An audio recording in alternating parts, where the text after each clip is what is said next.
Hello, how goes it, everyone?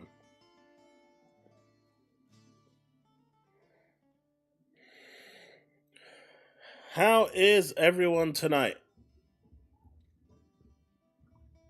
What are we up to? I'm on time. I was about 10 seconds early, but I was still on time. I swear this is going to make Steve drink even more now. He can't believe it.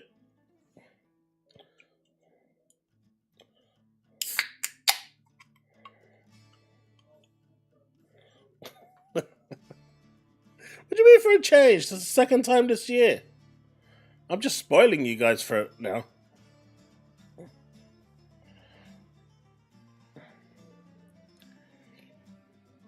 1000% late? What do you mean?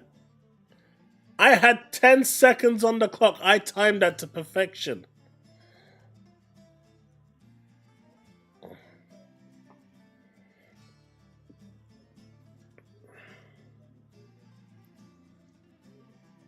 Chaos set the clock back?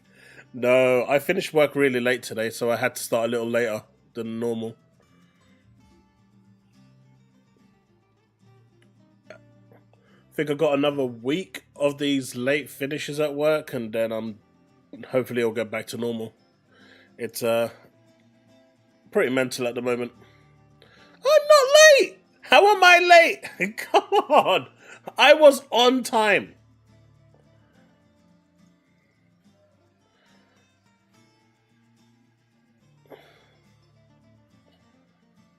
I was on time.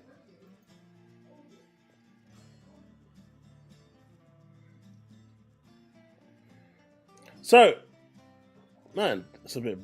That light is well bright. Let's fix that a little bit. What do you think, chat? Do I need a shave?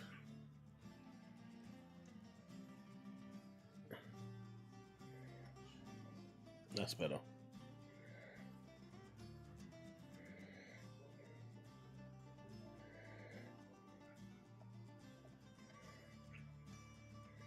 Crunch is great. Oh, no, we don't get paid for Crunch, Susano. Digital agencies don't pay for overtime. That's all free labor.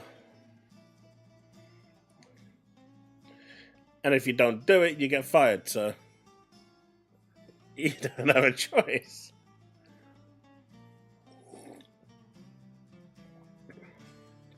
You should go with no beard.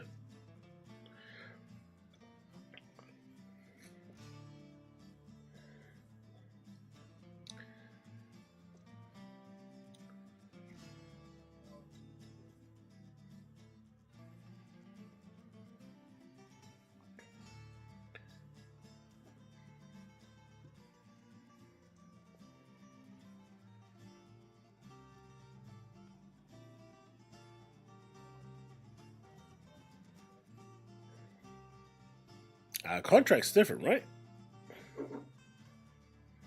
Contracting is different. That's a different beast in itself.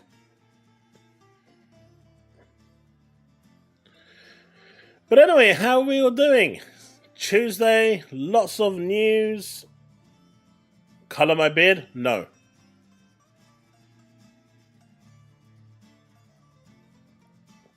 You think I'm crazy?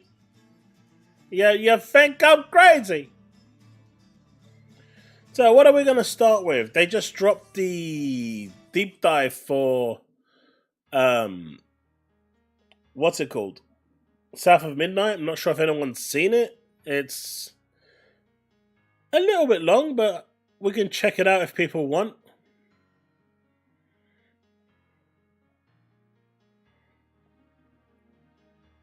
Xbox is now going to take over State of Play. I think tomorrow you're gonna see a lot of Xbox games on State of Play.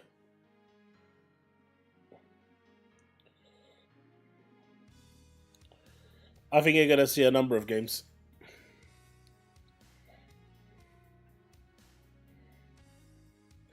You know what? You joke about that, right? You joke about that, Leaf. You joke about that. But I applied for Elden Ring Night Rain for the Xbox, for an Xbox code. And so they sent me a PlayStation code instead. No joke. I applied for an Xbox code, not for a PlayStation one. Right? And they did send me a PlayStation code. I mean, I'll take it. It's network test at the end of the day.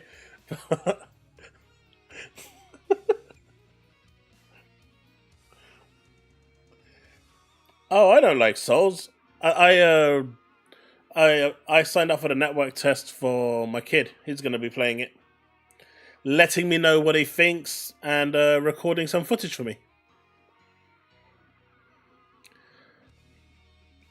Like, on one side, I don't get it. It's like, if it's Sony, they're just throwing stuff at me at this point. I think it's a sign.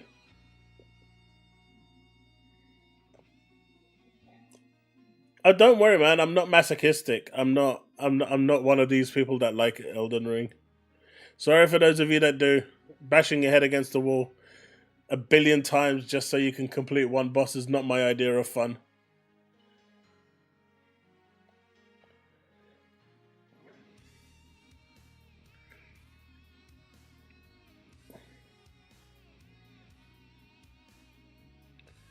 I mean, it literally says Elden Ring in the name. Alright, minimize that. Alright, so there's literally nothing on. Man, I bought me some extra RAM today. Well, yesterday. And bloody Amazon didn't deliver. How shocking is that? Takes the piss, I tell you.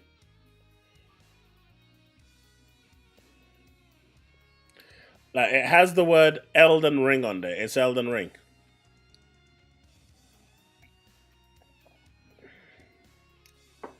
I know, right, Woodpit? I'm not even trying, and they're like, come on. Come on. You can do it, buddy. We believe in you. Come on. Come on.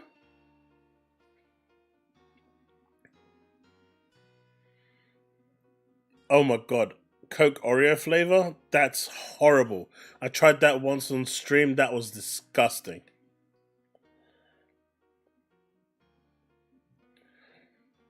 Am I looking forward to the state of PC tomorrow? Damn. I'm excited to see what they're going to show. I mean, it's mainly going to be Xbox games. I'm pretty sure of it at this point. I mean, from what we've seen, they are already gearing up to, I think, what is it?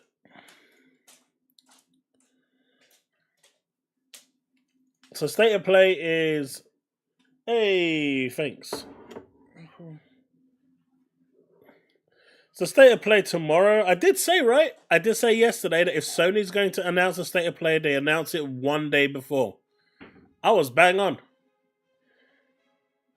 The question I was asking my friend today was, how many Xbox games are going to be shown at this convention? That's going to be the interesting part. Because I'm honestly not sure.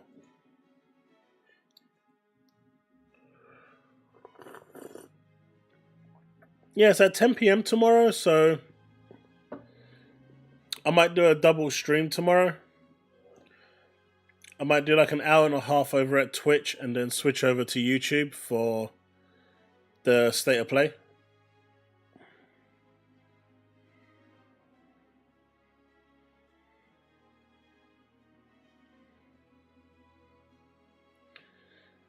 Do you think they're going to announce Stellar Blade on the PlayStation Showcase going to PC?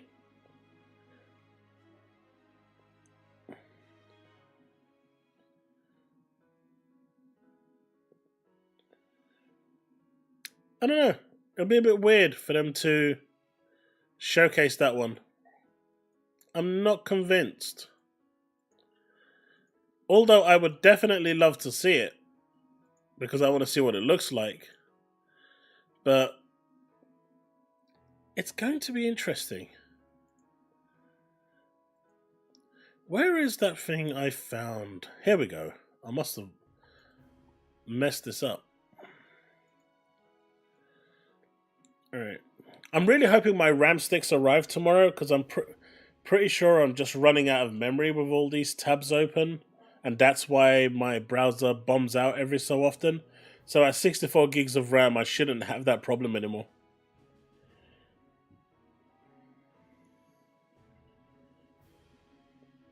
I mean, we knew Stellar Blade was going to PC.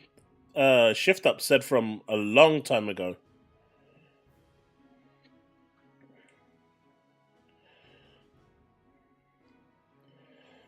Tell us, you're going to see a lot. I mean, if you're looking at... Apparently, Hellblade 2 is supposed to... I reckon Hellblade 2 will make an appearance, considering that's already, you know... Apparently, there was a playable version back from December 23. So, I suspect Hellblade 2 will make an appearance tomorrow. I think Forza Horizon 5 will make an appearance tomorrow.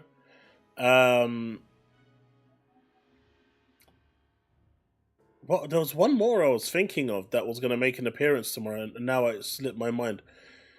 But I think there's going to be at least 3 games that are going to make an appearance tomorrow.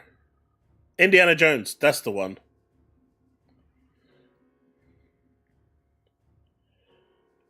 How's my day, pal? It's been very long. It's been very long. I've been dealing with a lot of people. A lot of special people today.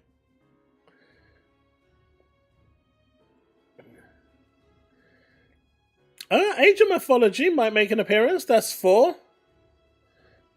Do you think Starfield? You know what? Starfield hasn't had an update in so long. They could be gearing up to Shadow Drop Starfield as well, so that could be 5.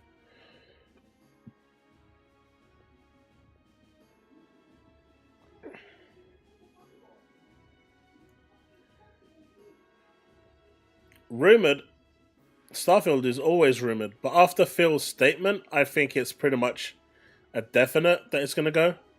Doom, yeah, that's 6. So is this going to be the state of Xbox?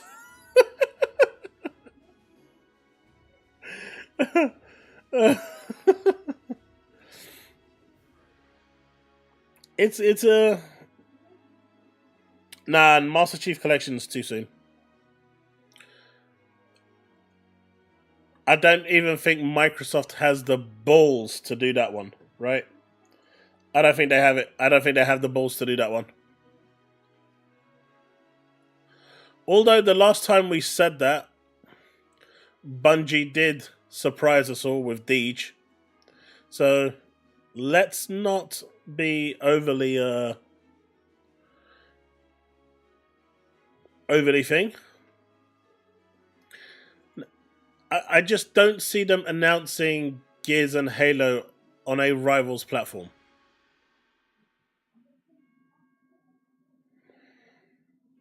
I see them announcing it on, the Xbox Showcase first, and then saying it's also going to be available on X, Y, and Z.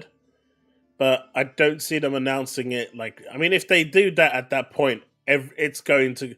It doesn't matter how old it is, dude. It doesn't matter. If they announce it on a rival platform's show, I think at that point, all hell's going to break loose on social media. It is going to get wild. And in some way, I'm kind of there for it. After the week I've already had, I need chaos in my life.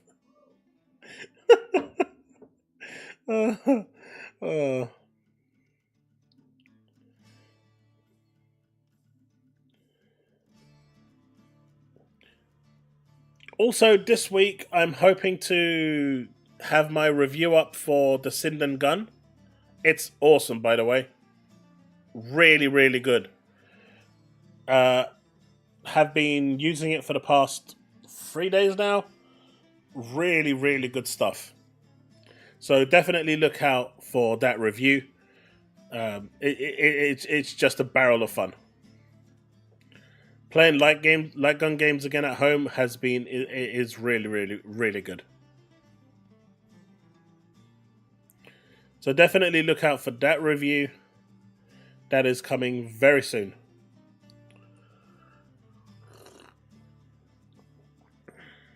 Wolverine, maybe.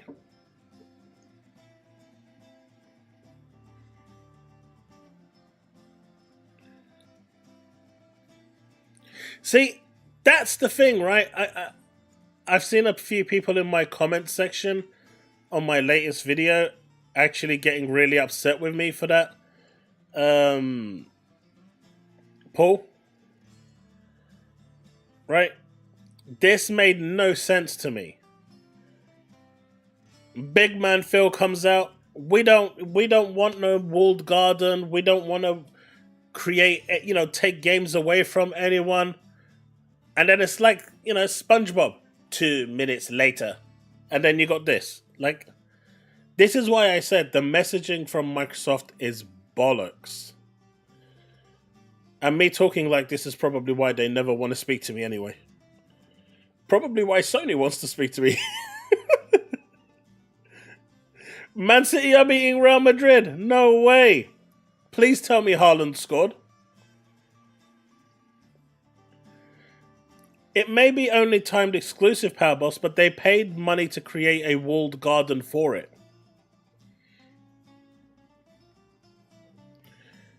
Cesano, you don't just keep your competitors confused. I'm pretty sure everyone at Microsoft is confused as well.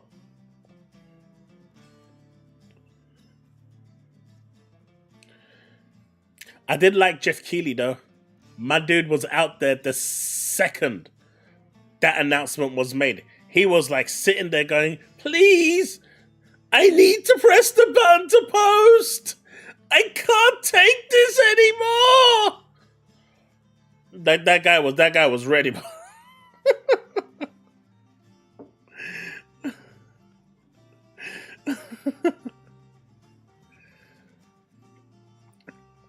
Yeah, but the principle is still the same, Powerboss.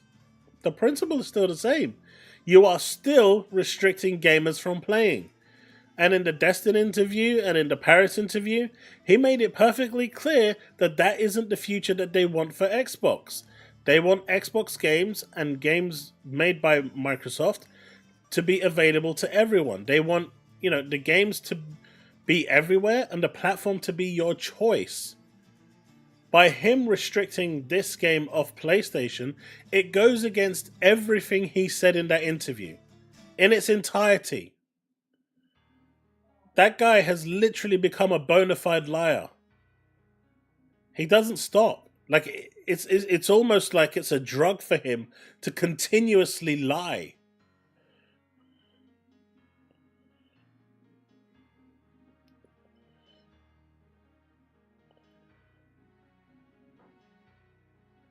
I know. And doesn't that go against everything he said? He did score? Nice. Did you know that Haaland has played now 48 games and scored 48 goals? Guy is a beast. That's what you call a beast.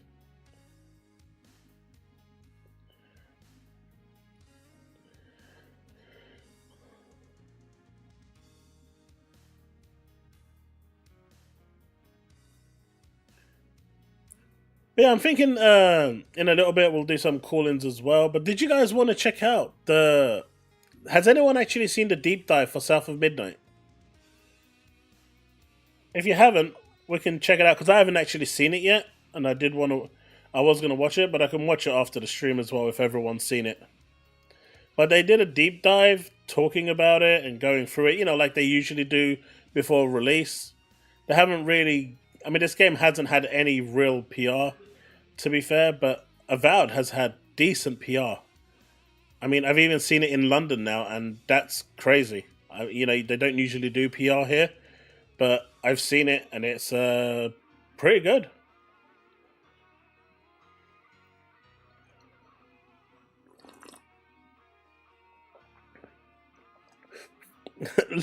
Talos. What?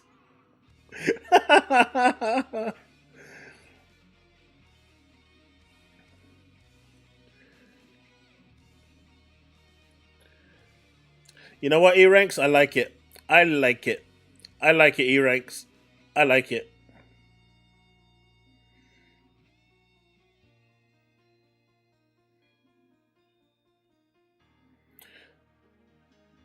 Social feeds is one thing. I'm just talking like advertising on TV or on, cable or on YouTube or anywhere else. I'm not seeing it anywhere. I'm seeing Avowed all over the place.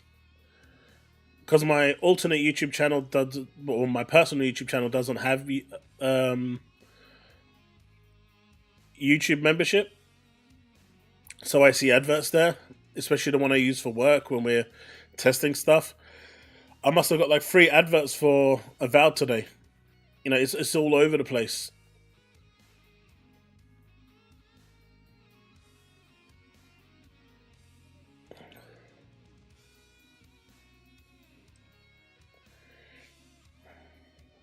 Yeah, it's everywhere.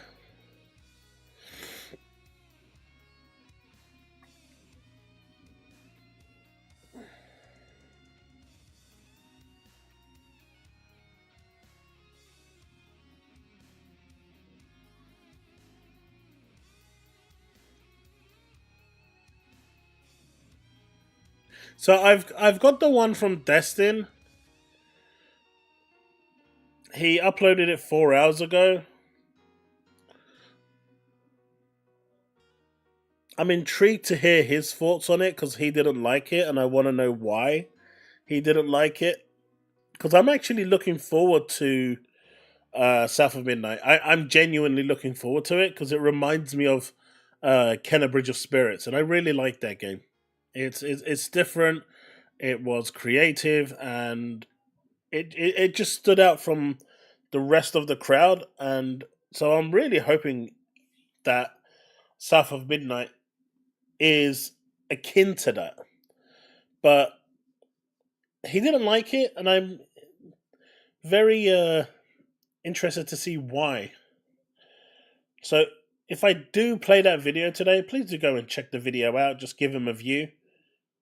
Otherwise, I would feel really dirty about it.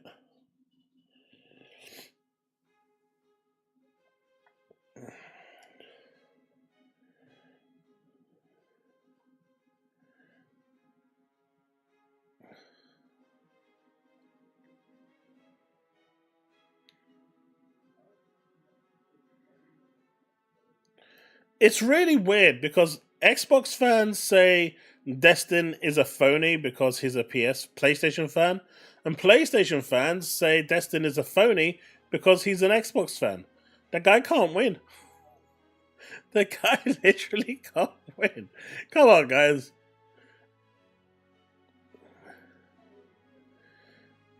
Yeah, Woodpit. I might play his video and just check it out. But if people could definitely check the video out afterwards, I'll link it after in the feed. Please do give him a view and a like.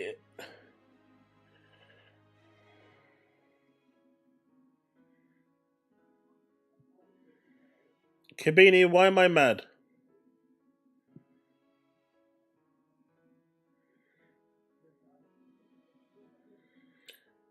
Why am I mad, Kabini?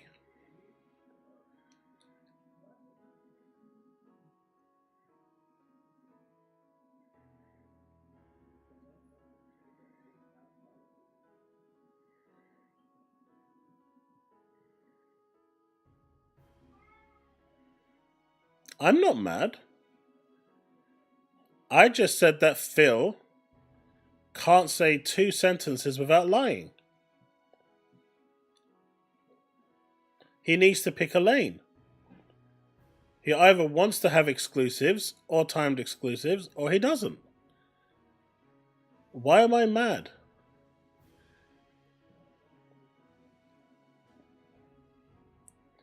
I mean, I read the comments today in my YouTube video. I did. I saw the people saying exactly the same thing as you did, and I just said pick a lane. You can see the steam coming from my ears.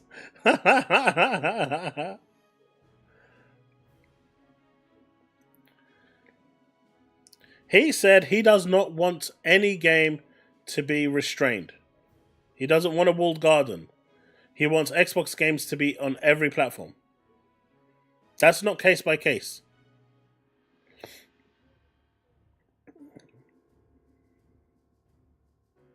That's the whole slate. Then Matt Booty comes along and says case by case. Then 10 minutes later, Phil says case by case.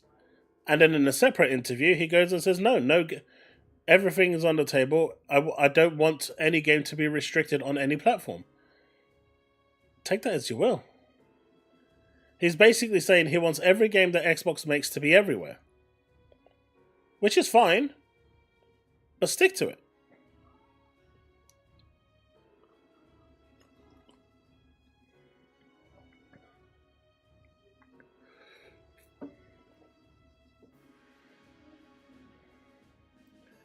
What's on PlayStation, David?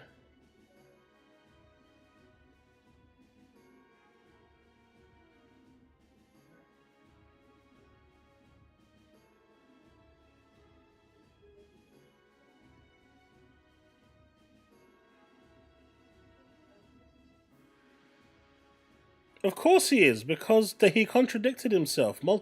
That's the problem that they do. He does contradict himself. I know he's being very careful with what he's saying, but there's a lot of contradiction there.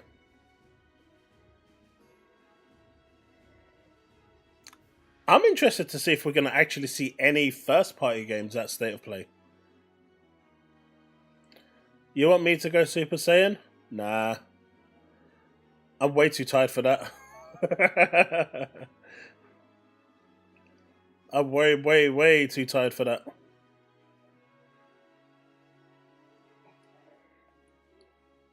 Has anyone eaten kangaroo steak? No.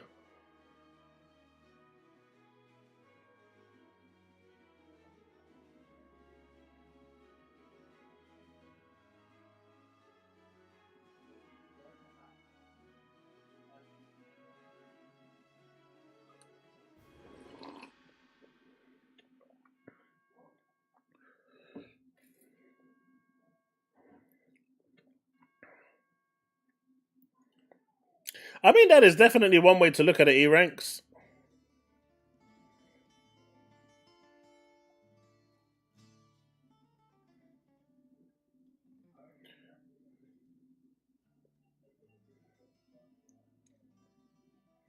I mean, if you look at people like Tripster, right?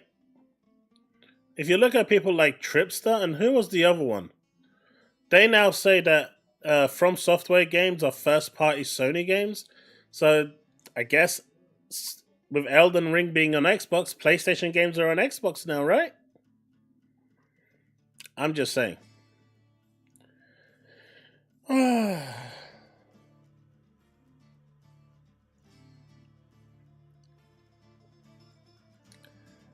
you know what? I'm gonna bite.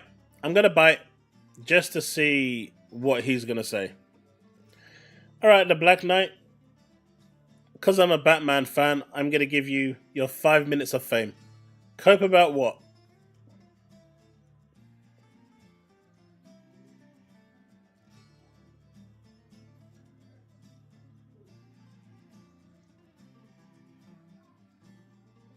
What are we coping about?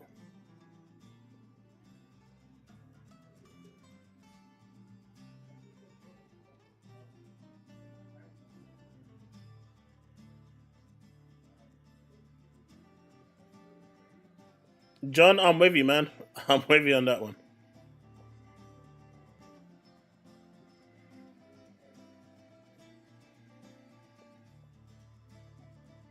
Is it on Game Pass, Paul, or you have to? I thought you have to buy it for like £12 or something.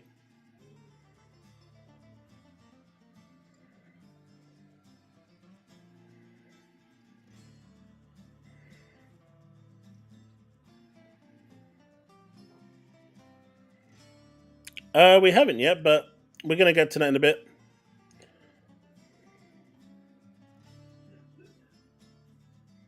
Ah, then you've earned your 5 minutes of fame. I think eventually they will. I mean, I can't see it not happening. I don't think their blockbuster titles will go, but I think, you know, their double... Sorry, I'm hitting the mic. I think their AA games will eventually be ported over. But, you know, everything with Sony is a slow process. Just look at everything that they do. And there's actually a specific term in Japanese where I forgot what it's actually called. But Susano, maybe you actually know this term. But it's a specific term that they use where they don't like doing things in big strides. They like to do it in baby steps to kind of gradually make that move there, make that transition seamless. But there's a specific word that is a specific kind of cultural word that they use that's specific for it. But I can't remember what it is. But Sony has always taken the transitional route for it.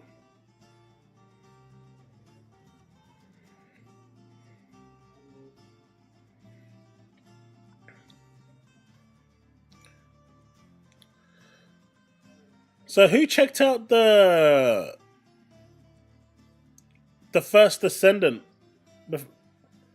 live stream yesterday? Shout out to baby stuff.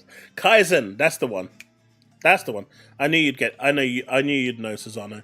So they and for those of you that don't know, look it up what it is exactly. But they use the Kaizen technique, which basically is essentially a very, very small strides instead of big galloping strides to get to where they want to get to. So they make that transition as smooth as possible from point A to point B, even though it takes a very long time.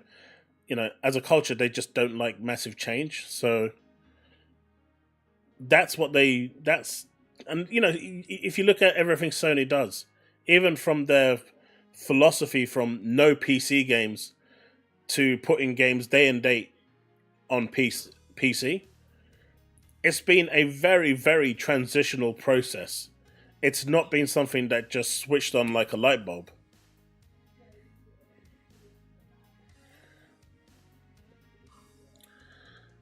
I don't know, man. They clearly know what they're going for. So these are the new hot tubs coming into the First Descendant. And they're hoping that the player base is going to be happy.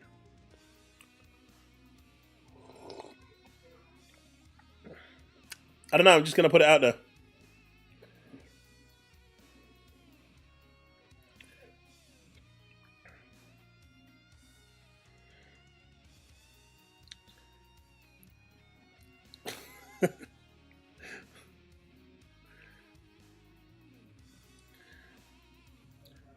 I am seeing a lot of people very excited for this game right now.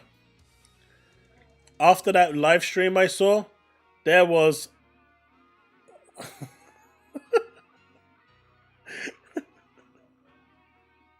time for a download. Oh. But yeah, they were just sitting there and just showing this off, and if you were looking at the chat as it was happening live, good lord, the gooners in there were just, they lost it.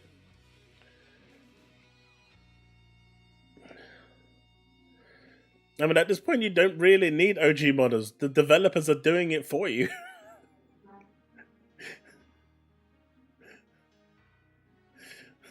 We might have to make a safe for work version.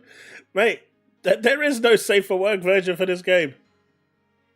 There is no safe for work. But you know what? They know what sells, they know what their audience wants, and they're giving their audience exactly what they want, and it's keeping the players invested.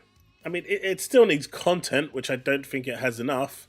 I don't think the gameplay loop is good enough, in my opinion, to stand the test of time. But as long as they keep on putting out content like this, people are going to keep coming back and spending money.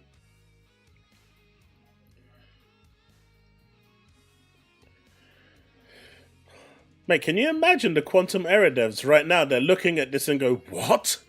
This is not a mod? The audacity! The ferocity! How could you do this?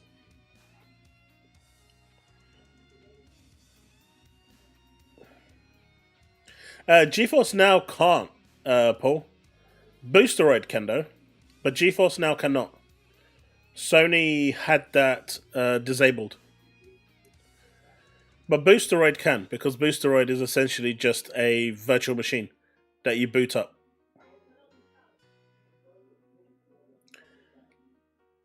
Well, at least we got one person converted in the chat. Congratulations to David Miller.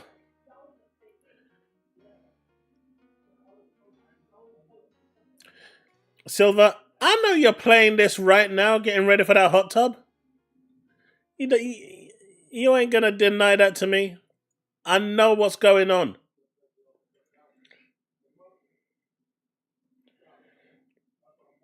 Concord would never do this. Mate, the way they looked, they went out for the count, like, quite quickly. Very quickly. Don't worry, man. I will save your reputation.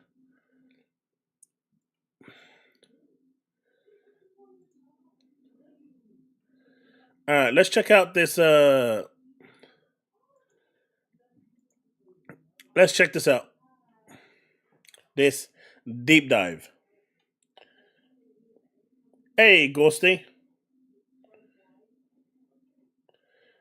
I mean, is it in all the wrong ways though, Black? Is it? Is it really? Some people will argue that there's a lot of right ways going on there.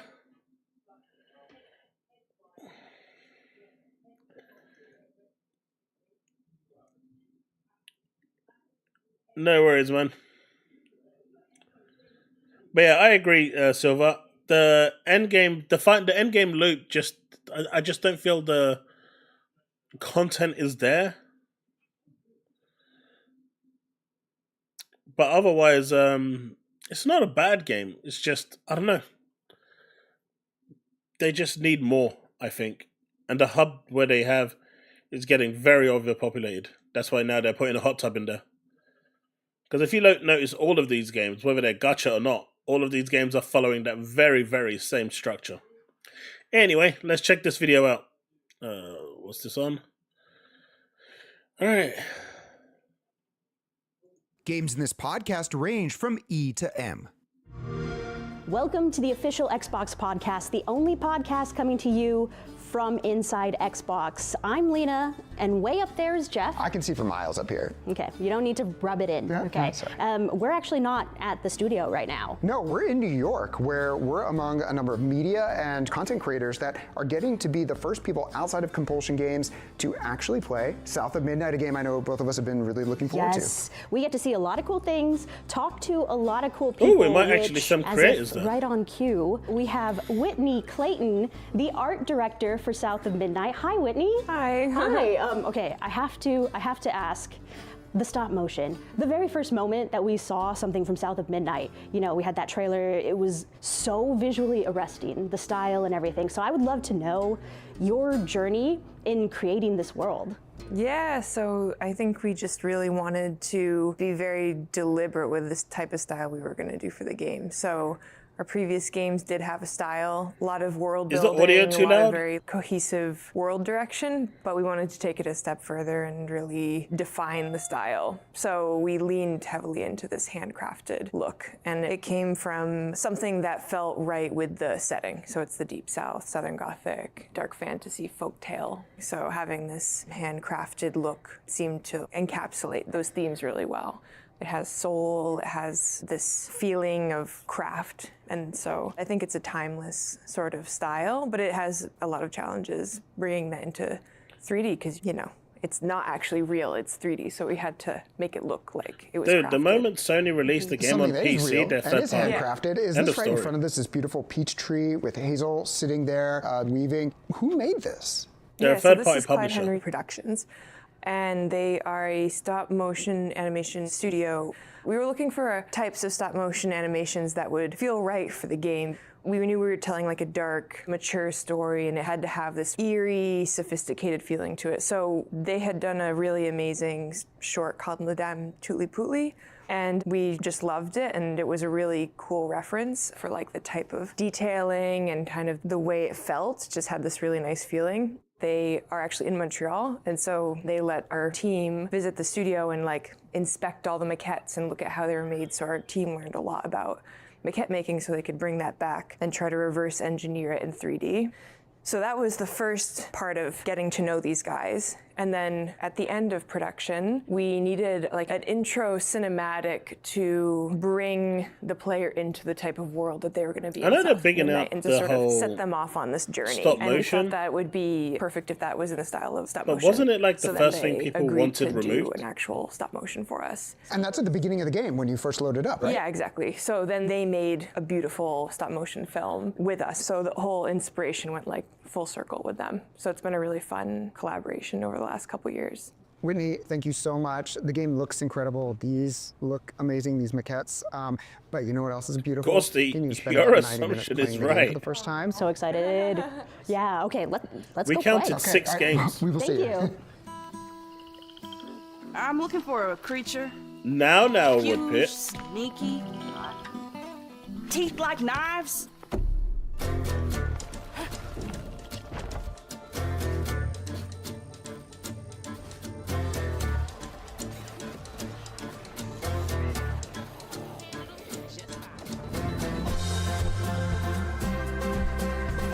I wonder how quick this video is going to demonetize with all this music.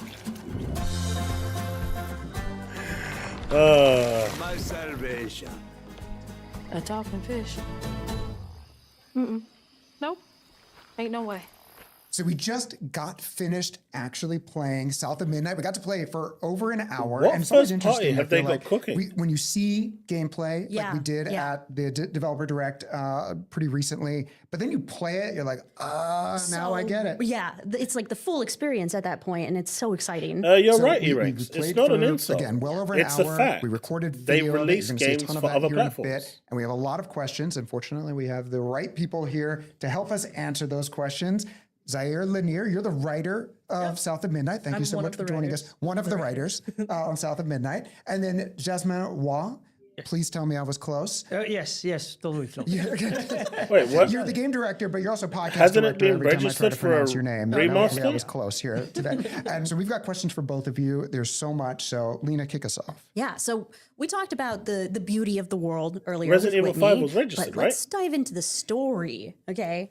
Because what we experienced, there was layer upon layer, deep, rich lore, right? So what can you tell us about the story that players are going to experience? Yeah, so you're gonna play as Hazel, and as you see in the story trailer, she loses her mom in a hurricane. The trailer gets swept downstream, and Hazel is running after it and trying to get to her. She can't, and she will get basically chosen by the land and imbued with magic to be a weaver.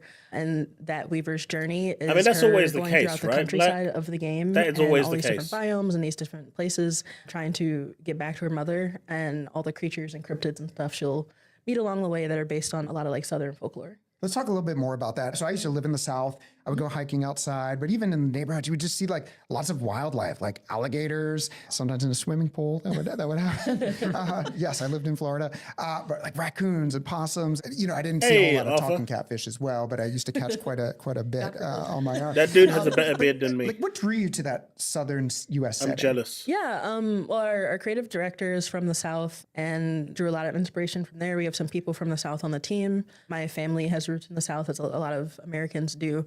And it's also just a place that I you can't hear don't him see in talking anymore, games Paul. that often. I can't it's not that listen it to doesn't him. exist, but it's not something that you see on the regular. And it's just it's His, really iconic. It's the dentures that Spanish he put moss, in. the cypress trees, cicadas, like you said, the the way wildlife. he There's just just so much completely just slurs there. his It's words. just got like a aura and I a can't presence do it to it anymore. that I think is really fun to dive into. I mean, and the art team and the sound team did just an amazing job kind of replicating that and making it feel very authentic. And it's one of my favorite parts of the game. Pretty much is Hearing on the it. ambiance. Yes, You know, yes. all the like critters and everything around The is really cool. ambiance. Yeah, sometimes I'll pause the game and just like sit and do work while Oh, Hazel's I just sitting love there because that. it's just like, oh, it's like a little ASMR. Like, Yeah. it's really nice. How many people here are we looking forward encounter the to hates South of Midnight? or monsters throughout that we deal with. They're bits of trauma, right? Could you touch on that? So Aints are really evil spirits that you're going to encounter as you explore the world. And they're really drawn to when something terrible happens to someone, they are going to be drawn to it and they are going to haunt a very specific, sections of the world that Hazel can go into. You're going to see it, in some of the trailers that we release. We call this stigma, and it's corrupted strands, the same strands that Hazel manipulates. They get kind of corrupted all around and they form this kind of dark energy. And Hazel's able to go into these Really, areas with her Silva? hooks, and she's able to kind of banish these evil spirits. She does this through the unravel that we've shown previously. And so they are directly tied to really what happens in the region, what happens between, in the lore of the world. Can we talk a little bit more about Hazel, like who she is? Because at the very beginning, she seems like a pretty normal person, and all this stuff is pretty new to her as it is to us, the player. Yeah, one thing I really like about I was Hazel never is his biggest like she's fan. kind of a chosen one, but it's for something relatively, I won't say normal, but she's not saving the world. She's not like bringing down an evil regime or anything. Like she's a girl trying to find her mom, and along the way she does encounter all these fantastical creatures and does encounter this trauma, but she's also can very anyone say empathetic. that She's in his this biggest fan? weird space where between childhood and adulthood, where you think you know everything, but then as you like experience parts of the world, you change that worldview some. You learn like people aren't perfect, or people make mistakes. I don't necessarily understand like how things work, or maybe someone did their best even if their best wasn't good enough and they mean it wholeheartedly. But it's just a very human story, and I think she's relatable. She's funny. She's a little sassy. Byron, it's all I'm about Power excited Stone, for man. They people need to play to her because she's not remake Power perfect, Stone. but she is very well-meaning, and she is doing her best throughout the game. And ultimately, it is a story about a daughter trying to find her mother, and the connection that they have over the course of the game, I think, is portrayed really interestingly. One of the things is we really wanted to map, Hazel and the player's journey together. I agree, Gorsty. And He really one of should the have things taken that's time out. important in the game is that you start with Hazel, in a very grounded environment, and where she lives, right? So you get to know like her situation, and as Don't you poor progress people through the that take game, it you seriously. delve more and more into the fantastical. Right, so her journey as she grows into, her No, role as a weaver, don't- and don't as she you looks for her mother dare. and encounters all the mythical creature, I she goes deny through all everything. those regions and further away from, the normal world. And you're gonna start seeing kind of weird things. You're gonna see, tons of creatures, but also natural elements that might be out of proportion. Giant peaches. Yeah. Yeah, I noticed giant that. peaches. There's hazards in there, like Tony Brambles everywhere. So the world starts to I want really this game to do shift well. and really bring you I into really the want this magical game to do adventure. well. It really makes you Because feel I like you're think as playing an a industry, folktale. Like, we it- need it's more got a little games bit like of this. unworldliness to it that I We need really more like enjoy. platform. Yeah, I mean, and I think specific that music games also plays a very that big actually do well, role that in the are feel, wanted the by the overall community. feel for any kind of video game. And I just noticed how it would start off like subtle, like, and then start building, and then there were the quiet moments. We talked about the ambient sounds. We've Also, already like discussed that, Bags. integrating in that. You missed my take on it. Benji his name. He saw things different. Feel free to rewind Used though. my shame. And I said goodbye. I said farewell. And you'll hear my point Took of my view. hammer, my ticket to hell. The locals got angry. I But know welcome to the neither stream. of you are the music director. However, Oh, Blinks would be could you, awesome. Not like, remastered, but I kinda want to tell remake us a little bit Blinks. about how the music for South of Midnight came about. One of the first thing we wanted to do with the music was to really integrate it, into the gameplay. That was something that Chris Fox, our audio director, would always refer as the musicality. And you're going to hear a lot of that as you use the different spells. You're going to hear, music notes. And that builds up, throughout all the experience. I 100% agree. This won't be a 10 out of 10 you're game. going to encounter I'm even seeing giant screen mythical tearing creatures. which They all have a musical piece that's written about means it's them. not running solid the 60. lyrics of those songs. But they I'm not reflect the expecting a story. solid They 10 out of reflect 10. what's Kenna going on Bridge of and what you're Spirits gonna wasn't a learn 10 out of about 10 them. for So me. as you That was a play solid 8 out one of of the 10, but it was a levels, you're really, going to really fun game slowly to play. build And the that's why I'm song. looking forward to you're this gonna one get because snippets of it's it. I And see that all the culminates the usually core towards elements the of end, that game kind in of this a one. crescendo and sound, with the An time 8 out of with, 10 with is some not a of the bad game, encounters we folks. have with the mythical creature. Yeah, the songs are so good. They're so good. Two-Toe Tom stuck in my head for weeks after I first heard it. Loved it. They're very good. It's so good. I enjoyed working with Chris. Narrative also helped write a little bit of the lyrics for the songs because they're telling the story of the creature. So we talked with Chris and David, they wrote the lyrics together about the different creatures and their stories. I mean, the way everyone also, is Chris these days, wanted if it's to not a 9 or be 10 really out of 10, authentic it's to not the worth region. playing. And so we People are pull crazy. from different styles of music. There's like gospel music. We have some blues-inspired pieces. We have some folksy type stuff. And so we went down to the source, and I know they got some like Southern Children's Choir, Southern blues musicians to contribute to the game. And I think that also makes the world feel more authentic because John, this was likely these are people who live recorded there, about and this is what they do. And Chris really was like, I feel like I learned so much, and it was really enlightening to see like how people do these different styles of music while also making it fit the world of Midnight and our story and making it fit the creature's lore. But it was very, very intentional. 5 is middle ground. That's average, recognizing right? like, hey, 5 this is isn't technically necessarily average. my expertise. 6 is above but average. As a collaborative 7 group, is good. we can make something really, 8 really is very beautiful good. together, and I think 9 they, is they knocked it out great. of the park. It's 10 the music is in the game. I think is exceptional. really, really good. It's definitely memorable. That's One the of things rating that that sort it of should jumped be. out at me as like a corollary of this is also just like how people sound, their accents, their voices that sound like very like authentic to the area. It ain't every day I hear about a new weaver such as yourself. And lo and behold, with this type and all. Voice acting's good as I well. just found this thing. Look, my house got swept away in the storm with my mama in it, and I'm just trying to find my mama before. So this is like the whole Wizard of Oz all over again. Oh, you really Trying to find my don't way know back home. anything. I'm just curious how you all thought about that. Like a lot of times in mass media and sometimes in games, like people in the South, or maybe it's more of a caricature, but these people felt warm, even just like NPCs and stuff like that. You will And, listen I'm to just, my like, really reviews curious how when I do you a thought Souls about the review. voice acting and the performances there. Outside We the fact had that it's gonna be dialect coaches game that sucks. came from the South. So This game I know sucks. Nona, one of our This game's a mess mocap for actresses for masochists, Hazel, and it her still family sucks. is from Mississippi. Not this one, And she but helped I'm talking about Souls do some of the games. dialect coaching for Hazel's And you will voice like it, actress. Susanna. And You will Adrian, like Hazel's VA, her family comes from North Carolina. So again, it's just going to the source. And even with like the other parts of the sound design in the game, they were in the swamps recording from like sun up to sundown. Yeah, that's what to I was capture, thinking, like, Black. This is what the swamp sounds like, and this is what you're actually going to hear. And I have heard people say like, "Oh, it sounds like Midnight, in Mississippi to me," which I think is really, really cool because that's that game they've been not working something on. I necessarily would think to do. But I think that's just how dedicated the sound team was to making it seem as authentic as possible. Okay, let's talk about gameplay. When we were playing, it felt so smooth. So could you tell us a bit about performance and what you're targeting? Yes, so we're targeting 60 FPS on Series X and S. You know, the game has this very like handcrafted approach to it. It's got its own unique interesting. animation style. And we also provide like different accessibility options. Did you in the hear game. that? This It's was one of our targeting main 60, focus. so that we means it's can not going disable to be the stop locked motion at 60. animation in gameplay, if that is your preference. Let's talk about the combat a little bit. At the very beginning of the game, it starts off pretty simple. There's some melees, there's a charge attack that you can do, and there's a dodge that actually hurts enemies, which I think is really cool. We played Chapter 3, throwing in spells, pushing and pulling, and there's a debuff spell that sort of freezes enemies, the hints in place. There's just enemies coming from all different directions, different types of enemies. We were talking about the story and we're talking about all these things, but then you run into, some pretty tough encounters by the time you get the battle really going. So how do you balance the flow to keep the story going?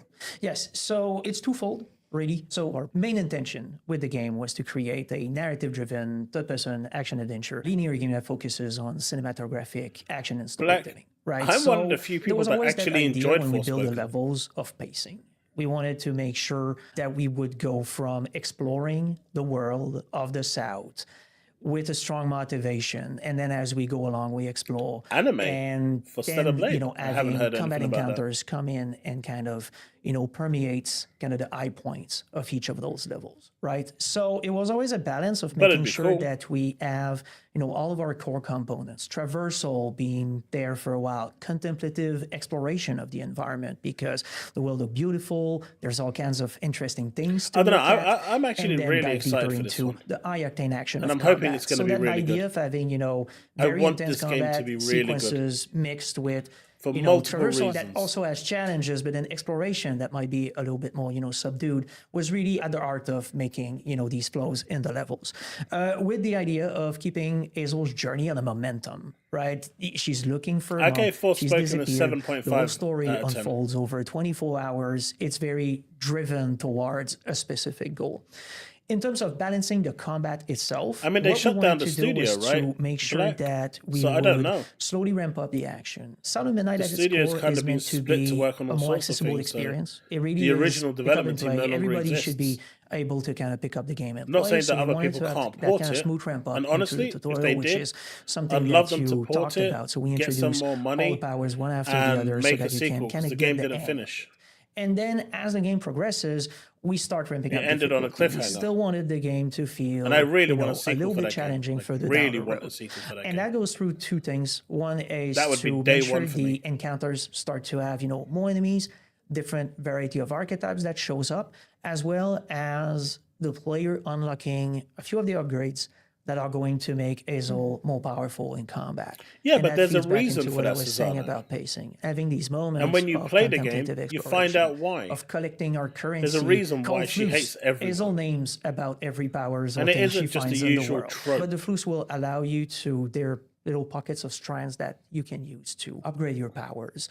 And that's the other thing that played, And that's the you know, in part I didn't combat, really aside get, from why just people the hated archetype on it so composition, much but because also the of new powers you're going to just get a that few are going to, cutscenes at some point, that makes was so the out game of a bit context. easier. It was Now, the thing that's unbelievable. important is that Sound of Midnight You is saw not all these an people RPG, sitting down, it is an streaming action it in their game, corner, right? And what I crying mean like by that man is that you babies can always for offset the engagement. challenge by just playing your And yet skill, these same people right? then You turn can get around some and abilities get that pissed are off gonna when have some studios bonus get damage on shut it, down or but you at know its core, layoffs it's happen. really about Yet your gameplay execution. these people caused the being whole able to, studio you know, to shut down dodge your attack just so they could properly, make a do your little bit of counters extra properly, money. using your spells and strategy. Bunch of frauds. Skill issue. Yes.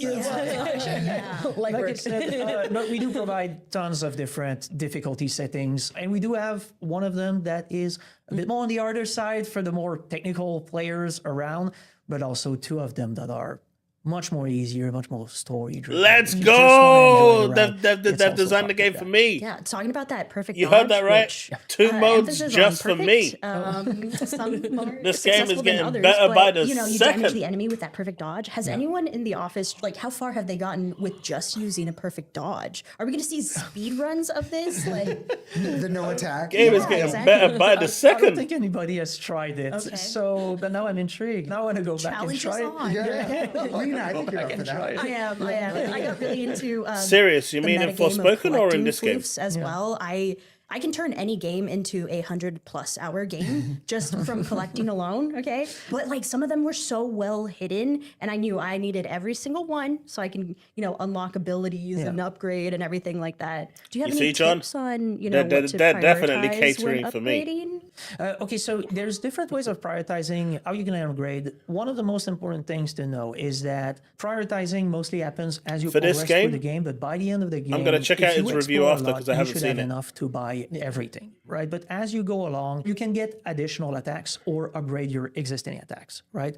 While the spells will add properties to them. And there's even sections in the upgrade system where I can see some that. abilities Serious? I that can see you're that. going to I upgrade can see where are you're going coming to from. be improved by That could other have made some sections, right? sense. Yeah. So one of the things you can do is, for example, Would you have have changed the weave story's spell that dynamic, allows you but I can see to it. stun enemies.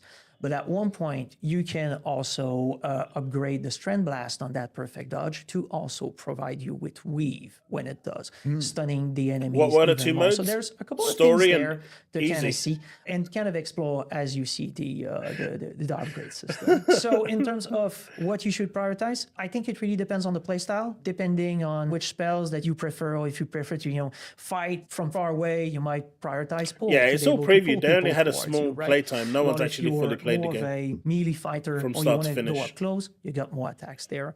I would say the upgrade damage on Weave is probably a staple that mostly people get. You know, you send Weave and now it does more damage. And you know, as you unlock other sections later, you're gonna provide with more Weaves, things like that. It's not the only possible options. It's just one of the options. And another thing to add, the game is about 12 hours long. I think it'll be and in terms staggered of on upgrade, it's kind Xbox, of mapped yeah. out for that 12 hours. So I don't like think said, it'll it's be not day one on necessarily an Xbox, RPG, but it'll it's probably be really like an 6 months experience based around exclusive. But you're going to want to It'll be a timed exclusive. Yeah, I'm gonna do all of them. Yeah. Because Sony no longer own the IP. If you So can't they- hit me, I'm not gonna die. Outside of I money don't know what the hacking it name for it is, for but when you leap into the air and like the slam time down. period, I guess, I think it's they're not going to aerial just rend. completely remove Yes, it. That it is. was If my I It is remember. aerial red. Oh, is it okay? Okay, nice. Yeah, yeah. they're like, make all the attacks weaving based, and I was like, okay.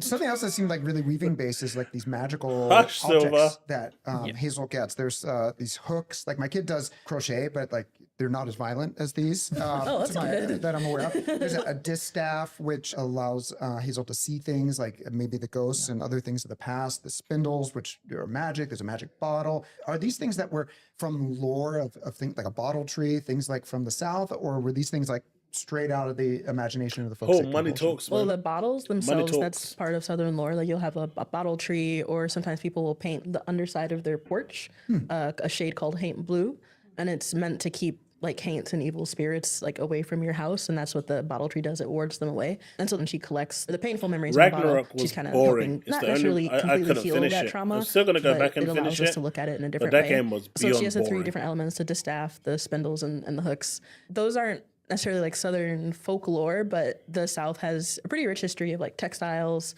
quilting, lace, and the idea of magic that's based on like seeing the connecting lines in the universe is, I think, a pretty decent staple in like fantasy and magic based systems.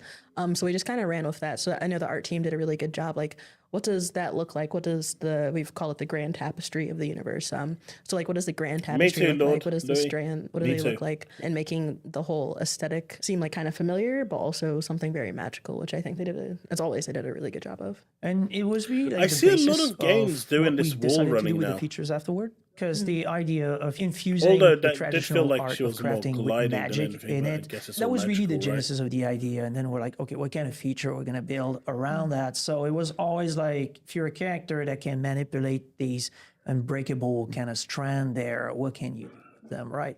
So we really started with pull and weave at the beginning, pull being the one where we're like, okay, I want to be able to move objects around. I want to be able to pull objects, pull enemies, pull myself. Yeah, this just towards reminds me of something. Kenna Bridges So that Spirits. was kind of the Seriously, basis guys, with it. And then it's a good weave game. You should check is it out. a spell If you're that allows liking Hazel what you're to seeing use here, these strands to Kenna Bridges Spirits is construct available on object. The Xbox. objects Go check it are out. things that she sees in the world beyond that she can pull back. Right, so she might encounter a broken telephone pole, and now she's able to use her spindle to kind of recreate it. When you weave an object, it's a temporary use element that you're yours. going to use for traversal, and it's there for only a little while, so you're going to need to time your traversal actions with it.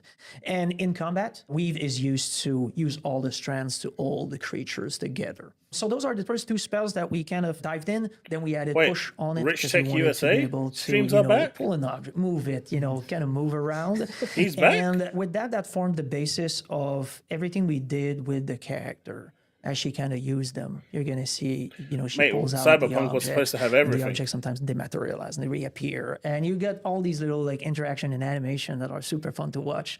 We also fit the idea of weaving and that texture into the traversal system. So when you do a double jump, you're going to see Hazel's feet kind of jump off one of that like ghostly fabric. It's the same thing when she does the glide. She's got like these wings that she kind of builds out of basically There is the screen strands tearing, themselves. So we really because started the game with doesn't the run idea locked of at 60. spindle, the distaff, and manipulating They said they're all of these targeting strands 60 together. FPS. Yeah, and also she does on use these both the objects in Series combat, S and but they X. also allow her I'd to much rather them see things reduce from the past, or things resolution that a might little have bit happened to people or and creatures in the story. get it locked at Every 60. place has history. And every place has like I think they should stories. do Everyone that, has things going personally. on. I mean, obviously, we don't. I don't get see why visions they of, like, why they wouldn't. Oh, Like, your childhood trauma that explains so much. I'm pretty But sure I people like would that rather it gives have the the writing 100 or team the 200 chance pixels to show lower Hazel being resolution empathetic and maybe like, and have the oh, game I run came at into locked this 60 situation than of this creature have it feeling 200 one kind of pixels way, more and where you're because not I'm gonna able see the to see difference their story and how and they have got it here, run like I have 50 some to understanding of 200 them. 50 I to think that's 60 something frames per that's second. really cool. that actually brings us to our final question. At the very beginning, when I loaded up the demo, I noticed it said, South of Midnight is a game about empathy and healing. So can you just talk about like what motivated the team to put that there? Quite prevalent. Yeah, I think when you have a game that does deal with trauma and people's painful past, it's a beautiful game. Sometimes it can be easy to kind of gloss it over with it's a trauma game, it's a sad game. But I think one of the things I really enjoy about Midnight is people have those traumas and they react to them in different ways. But Hazel's job as a weaver isn't necessarily to heal them, because you can't externally heal someone's like inner pain and the things they go through, but she does kind of lend them voice. She like sees them, she hears them, and she empathizes with them. And I think that's something that I really enjoy about her character is she encounters all these wildly different creatures who've gone through very different traumas, some human, some not. And I think it's really, really cool that she will look at someone and she might say, hey, this isn't your fault, or she'll see something that happened like 100 years ago or something, and she'll go, oh man, that's really rough. And I think it's hopeful that your trauma doesn't define you. There is something beyond that, even if having it looked at is painful. I think it's something I just really, really like about her character is that she looks at it and she's there with you in it. And I think that's something that's really cool about like what a weaver does. It's like, I can't fix you, but I can like help you. And I think that's something really cool.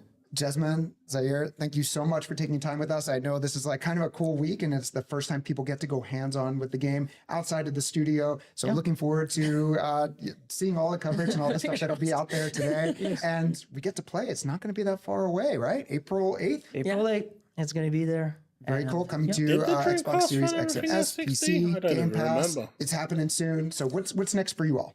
Currently, we're finishing the last few bugs. We want to make it as perfect as possible. Bugs. Players are going to enjoy it as much as we enjoyed working on it. That's a and lie. just like that, our brief time with South of Midnight is over, and so is this. I'm going to tell you right now. I worked on about 7 different projects, and by the end of it, I didn't ever want to see that game again.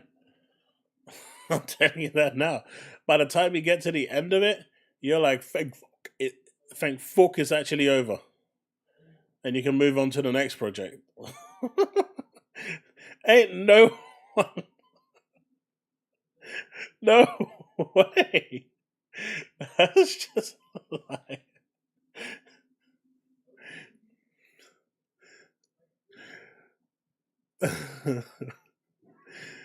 Yeah, Silva, how many projects have you worked on from start to finish, and have you had the same enthusiasm by the end of the project?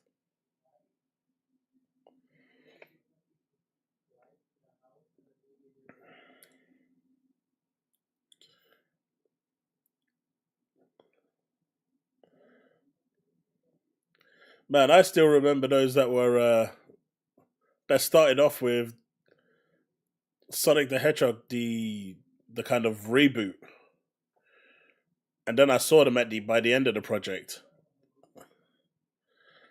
Their life had been sucked out of them.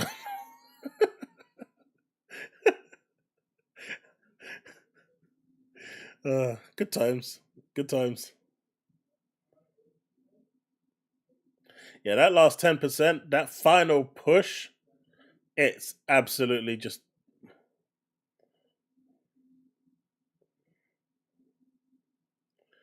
Hey, there was nothing wrong with Football Manager, even though it's a shame if you haven't heard, Football Manager 25 just got completely and utterly just nuked.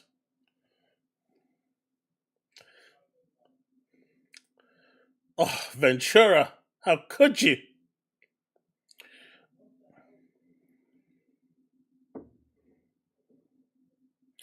My Dreamcast was awesome. I love my Dreamcast. Absolutely love it. Let's see.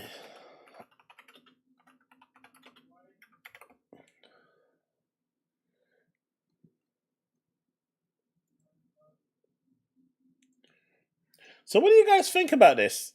So PlayStation paid all that money to Money Hack the Game. You know, they were super happy with it. And then Shift Up says, thanks for all the publicity and everything, but we're going to release the definitive version on PC only. It's going to have additional content.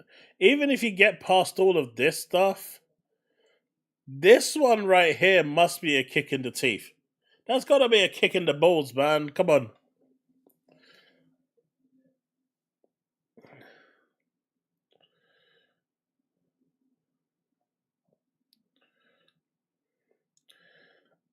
Gorsty. Working on Football Manager, especially on submission night. Oh. They were some long nights. I can tell you that. In fact, I'm actually credited in Football Manager 2007.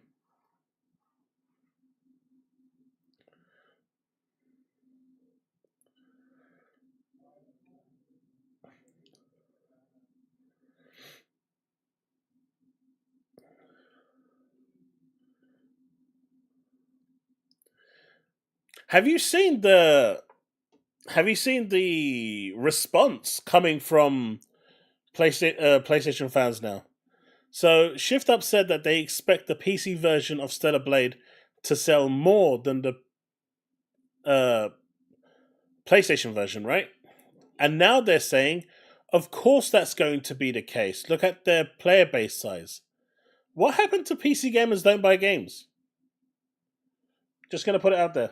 Isn't that the narrative that PC players don't buy games and they steal all their games? And now, of course, they're gonna have more sales. Look at the size of the PC market. Which one is it? They don't buy games and they steal all their games, or they do buy their games? Who knows? No one knows yet, Bags.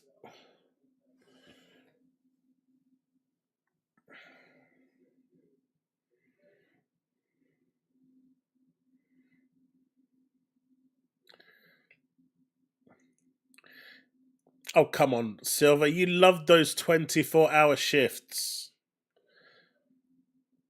I still remember finishing that 24-hour and then having to drive home. Whoo-wee! That was a doozy. I was lucky I had someone in the car with me that I was driving with, because I think I passed out like twice on the wheel. They're like, wake up, please. You're on the M4.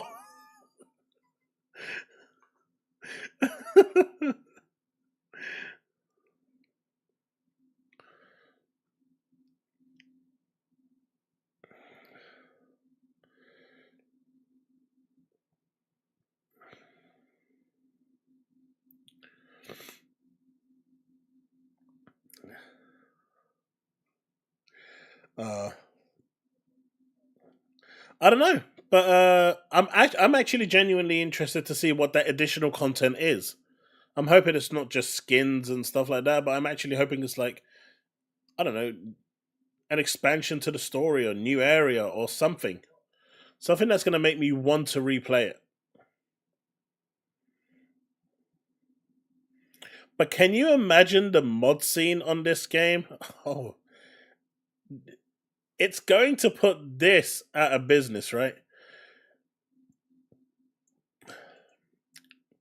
People think that this is going to be something, but once Stellar Blade comes out and it's going to have its mod scene available for it, good lord, it's going to be very, very interesting.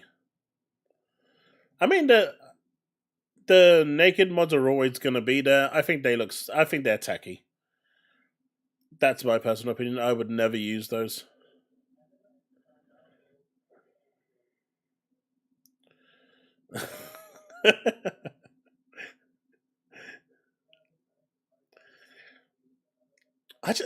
The Quantum Era devs are so stupid.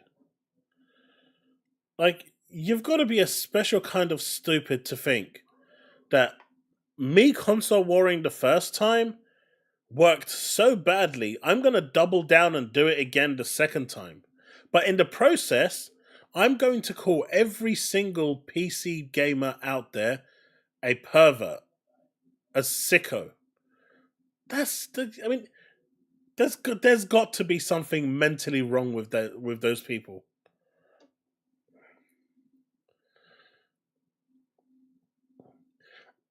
What do you mean, Silver? The PlayStation version on performance at least ran at 60 FPS.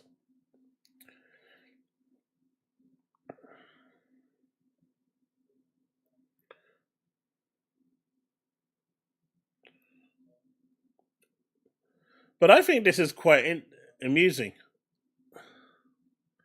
New content exclusive to PC, or are they just saying the content that has been released on PlayStation systems? I don't think it will. Oh, Genki is so upset right now. I don't think it's going to be exclusive content. Please don't do this to me.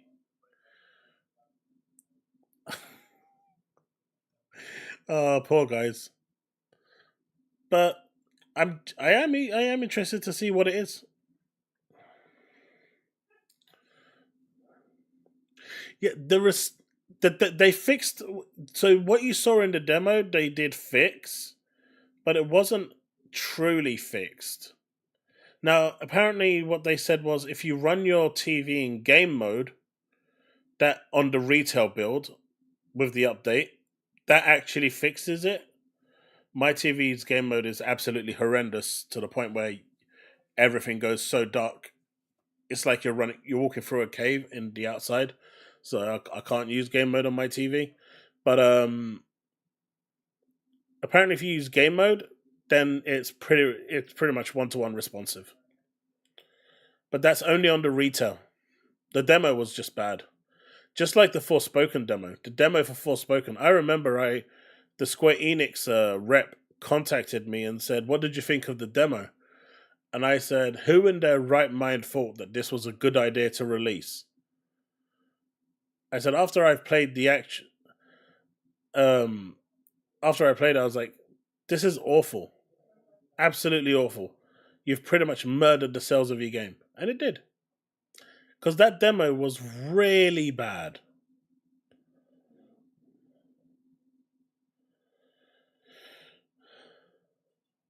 And to the people who don't have a gaming mode on their TV, it's pretty much okay. I mean, I think it's like a split second off, but you can get the timing down no problem. I mean, I did, and you can't be worse than me. If I can do it, and I can get the timing down, you definitely can do it. But you've also got like exo spines that actually widened the window for perfect parry and perfect dodges. So you could use those as well if you really wanted to make it even more easier to do.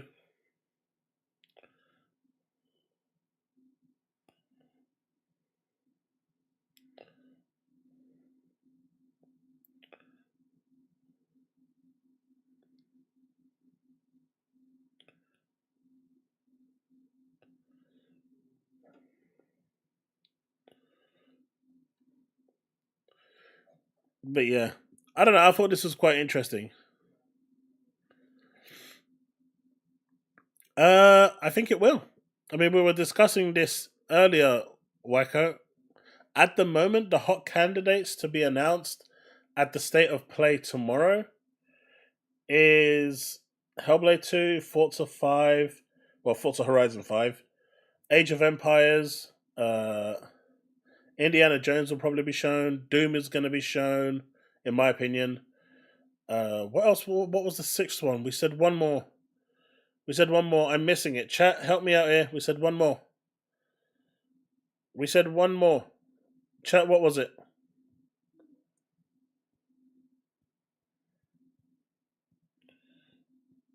I don't remember. I thought this was a Sony showcase. No, this is the state of Xbox. Starfield, that was the one. Starfield has a chance of appearing there tomorrow as well. So I think it's going to be those six. That if we're going to see anything, it's going to be those six. I know some of you suggested MCC and Gears Collection. I don't see Microsoft announcing those. But if they do, oh boy. I don't even think the devil is ready for what's about to happen on social media if those games come out. I mean, the devil himself is going to freeze hell and then just go into some kind of hibernation mode and not bother seeing what's coming.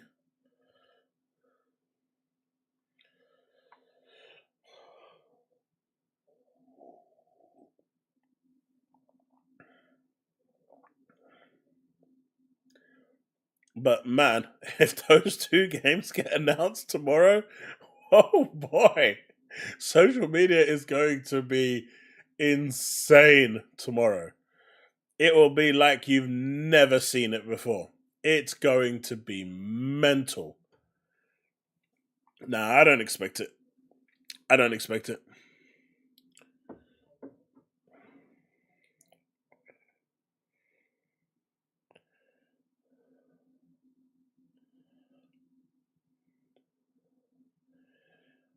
I mean, to be fair, Paul, at this point,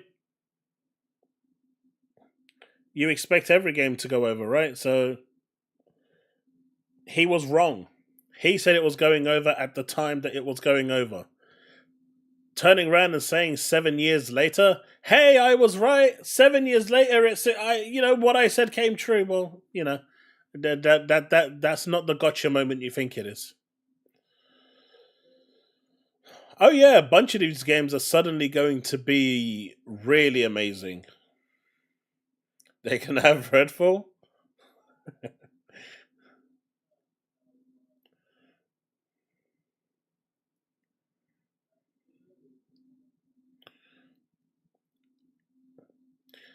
I didn't like Redfall single player, but multiplayer was good. I had a lot of fun with it multiplayer. I did finish it in multiplayer. I was playing with a friend from Discord, and we finished it. I think the final boss was a bit lackluster, but outside of that, it was a really fun game. Those nests were really fun to do.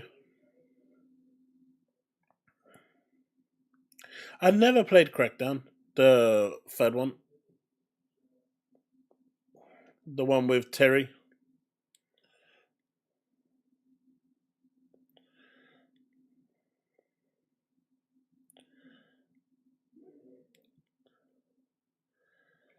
I don't even need receipts. They will just continue to say it.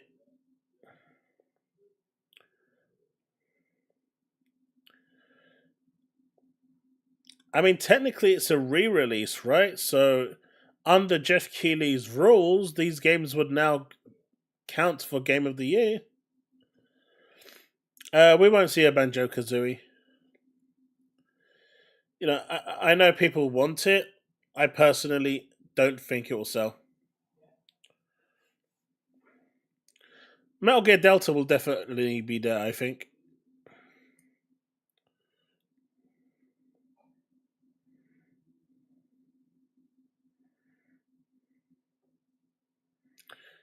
Don't worry, Bags.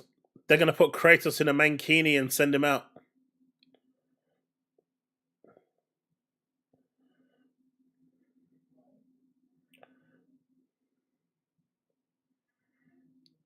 Wow. Black, never say never, man. Never say never, man. Never say never.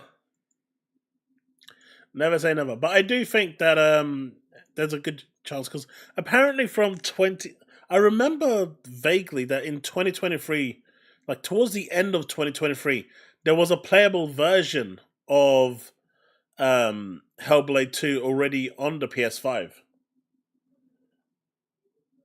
So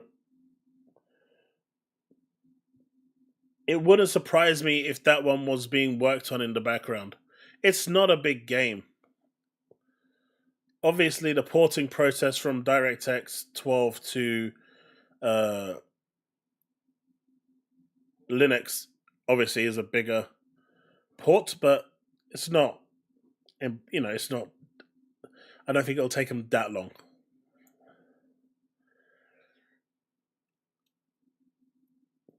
Woodpit, it's not that. It's just it won't sell. Oh, baby steps. We haven't seen much of that.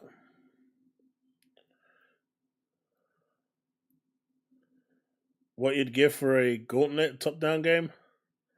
What, you mean like Run the Gauntlet?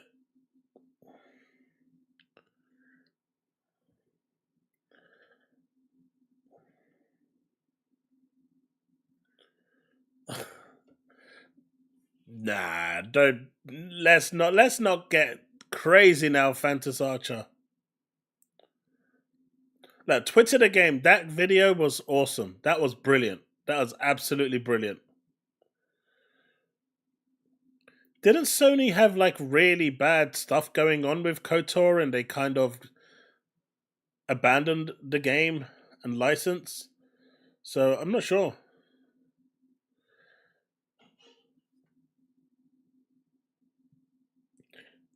Does anyone here still believe that GTA 6 will be released this year?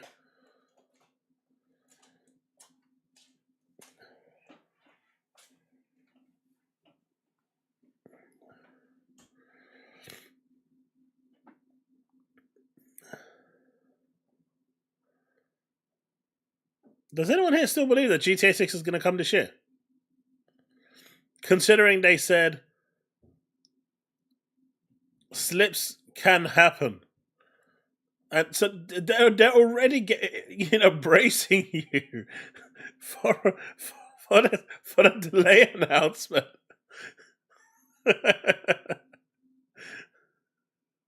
I do not believe that it's going to be here. I think it's going to be a 2026 release.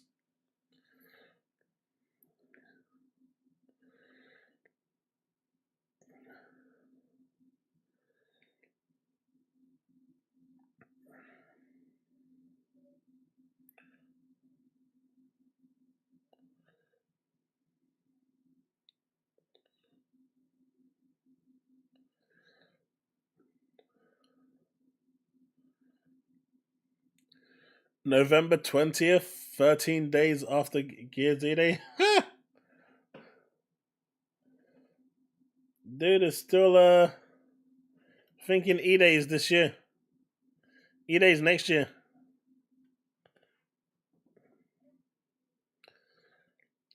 Why does Project Awakening ring a bell?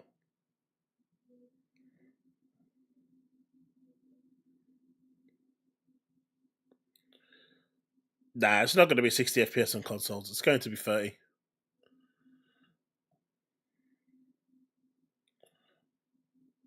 Nope.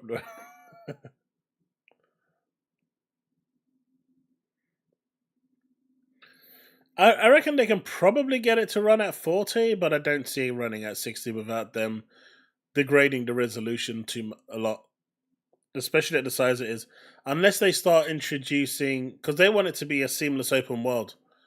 So unless they've got tunnels engineered throughout the game where nothing happens during those areas, just loading the next area on the fly, then I just don't see it. It's just too much to handle.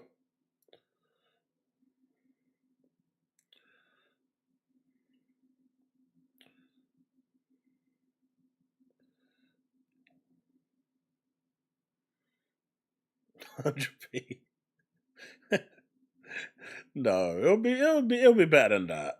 Come on.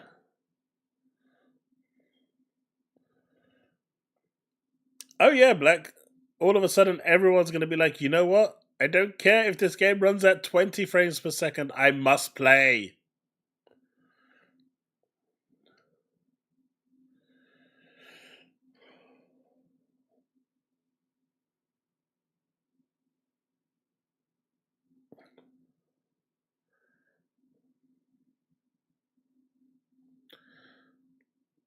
Did anyone see this earlier today? 25 indie games being released today. So you've got I know they're just indie games, but that's pretty cool that there's a whole bunch. I mean, they're taking their sweet time in actually showing what they've got today. They've only shown 4 games. Like, they've still got 21 games to show by the end of today. Hey, this is February the 3rd. That doesn't even count. I'm guessing this is just a trailer that they pulled up.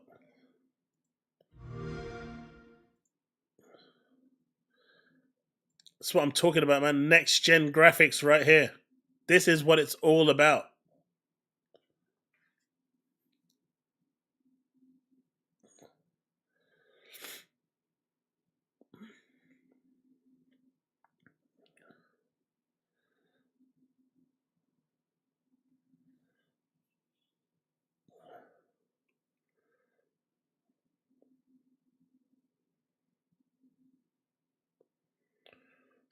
I think they've already picked the games that they want to show at Idea Xbox.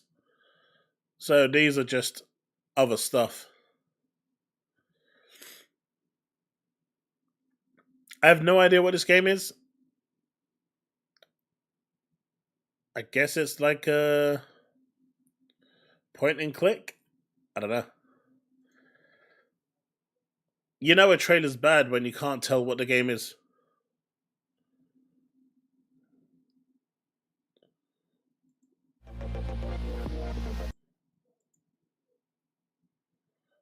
Did you see it? There he is. There's Milesy. Miles Morales. So this is on the 24th of February. But I will be streaming the showcase tomorrow, so definitely feel free to stop by and we will check it out. Looks like tomorrow I'm going to be doing a double stream.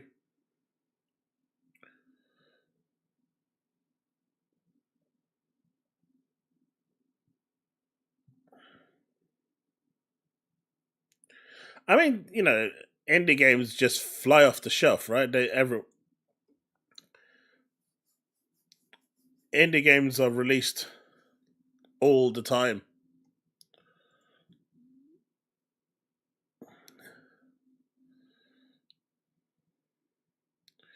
Wait, really? Killer Instinct is dead?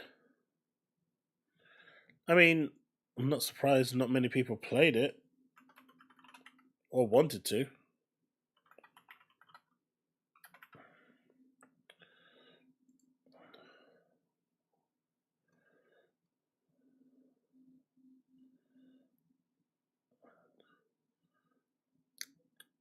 I mean, it's going to be at Evo, so I'm not sure if it's dead.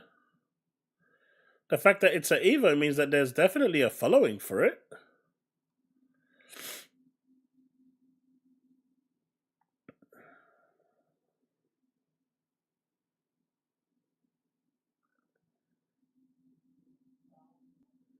No, the indie showcase is on the 24th. PlayStation's showcase is tomorrow.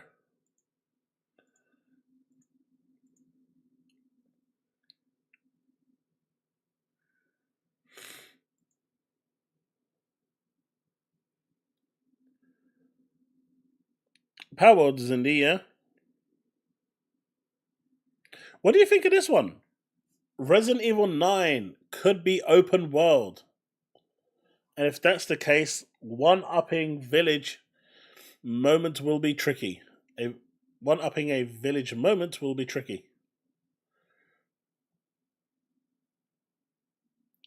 Wait, you guys are for an open world Resident Evil? No. These games need to be guided.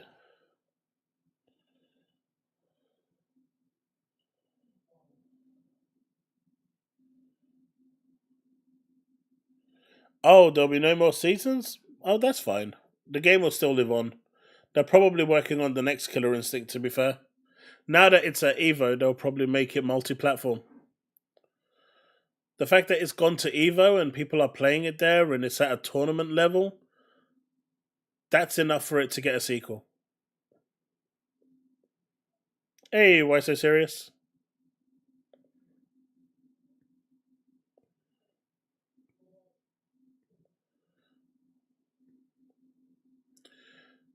Yeah, I don't agree with this. I do not want this game to be open world.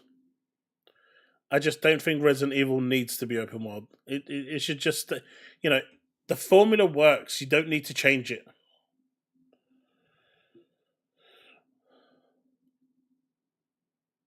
What if they called it Evil Resident, Sappho?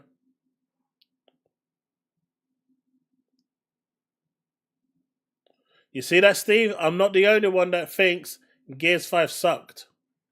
Brick there said it as well.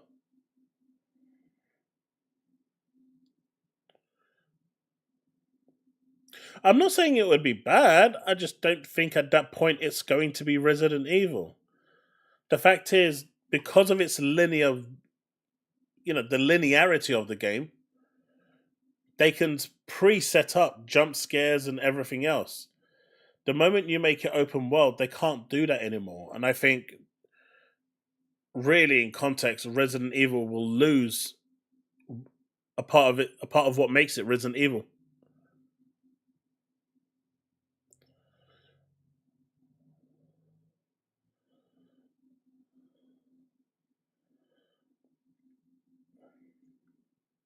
But yeah, so the state of play tomorrow is at 10 p.m. So I might start over at Twitch, maybe 7:30 tomorrow, probably 7:30. Finish at 9:30, then switch over to YouTube by 9:45, and then we'll check out the anytime between 9:30 and 9:45 and check out the state of play. But I don't know. I'm not saying it's going to be bad. I'm not doom and glooming it. I'm just saying I think it won't be Resident Evil. I think if they go down this route, it's just not gonna be. It's not gonna be the same game.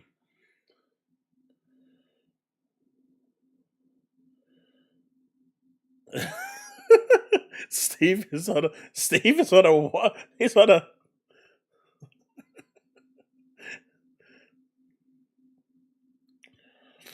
Yeah, but Stalker's always been open world, hasn't it? Even Stalker 1 was open world. It's kind of designed for it. The game was built with that in mind.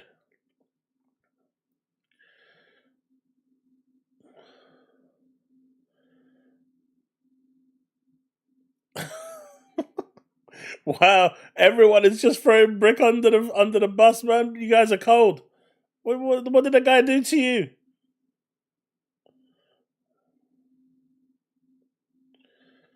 Wait, Reforge banned you yesterday for what? I mean, it doesn't take a lot to get banned in his streams, but why would he ban you?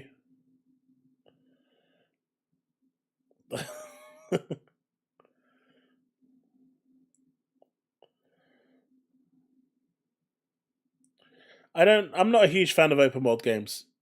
Mainly because they had them with too much collectibles and pointless stuff. Yeah, I agree.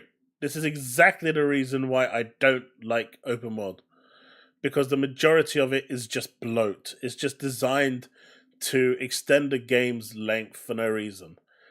I didn't mind the Indiana Jones ones because they actually did it right. A lot of the side quests that they did or the collectibles that they had actually provided you context of what was happening around you, what the troops were doing, what, the Nazis were doing. So it actually added to the experience. It added to the story.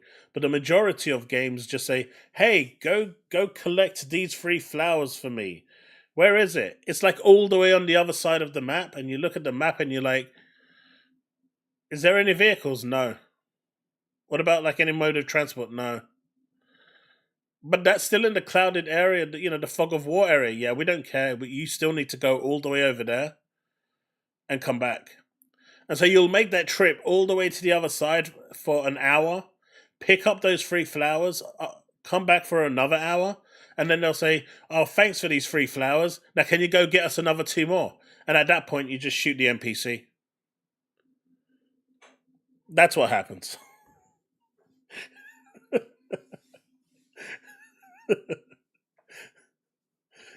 At that point, you just shoot the NPC and say, right, side quest done.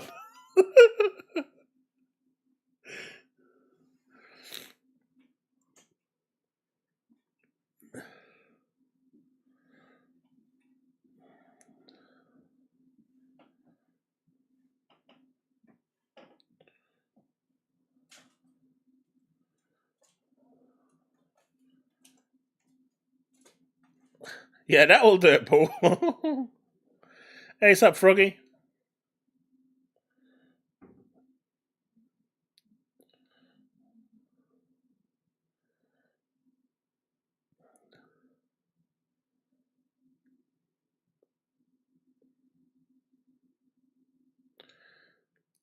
I mean, even Wildlands, it kind of lost the essence of what Ghost Recon was, in my opinion. It was, if you've played the Ghost Recon Advanced Warfighters on the 360, I think it was, GRAW 1 and 2, those were the pinnacle of Ghost Recon, if you ask me. I think the new ones, they lost the essence of what Ghost Recon was. I mean, you can do open world correctly. I'm not saying you can't.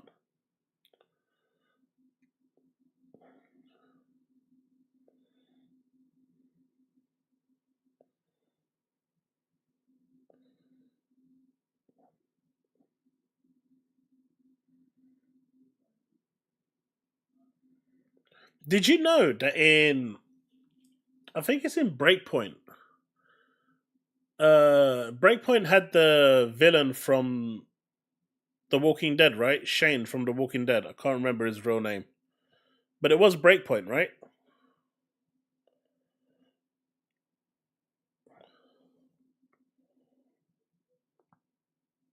There's too much bloat in Assassin's Creed. They need to reduce the bloat by like 90%. And then I think it would be just right.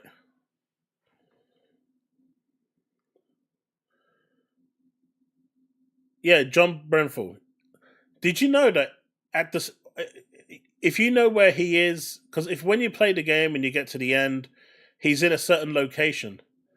Did you know that if you actually start the game and head there straight away, he's actually there, and you can actually shoot him there and basically remove him from the game? And when you actually go to that point in the actual story, his character is replaced by someone else entirely.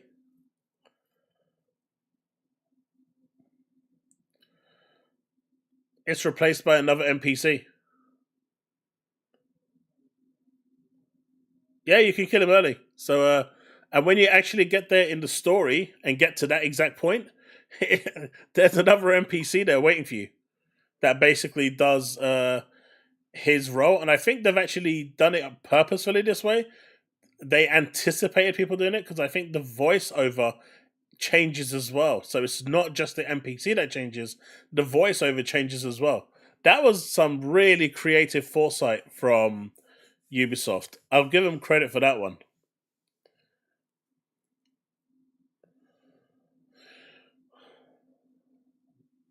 Fine, Silver. Look, let's meet halfway. 89%.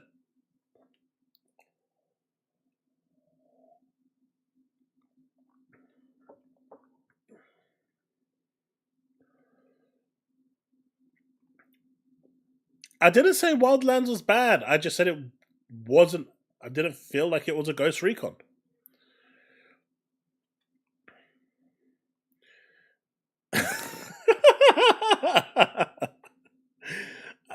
Wildlands was good in its own way. It could have been. You could have called it anything you wanted, and it would have been fine. I'm just used to GRAW.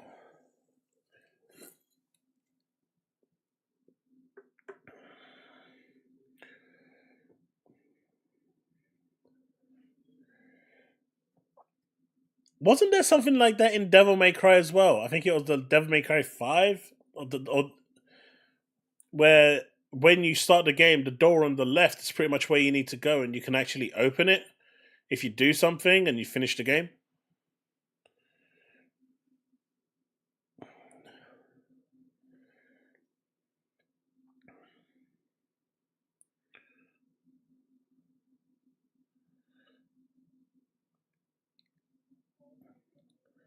Did he really cry because they showed baby steps?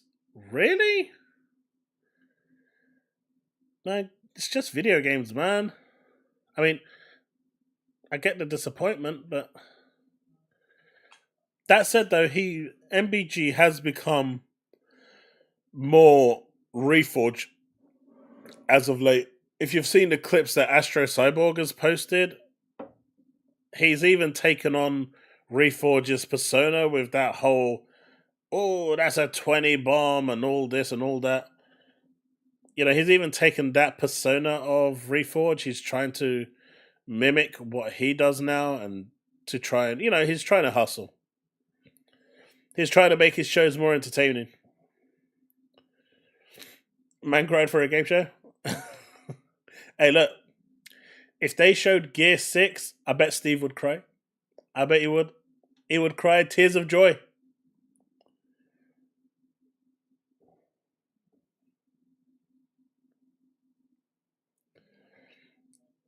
When I first saw Alan Wake 2, I got emotional. I did.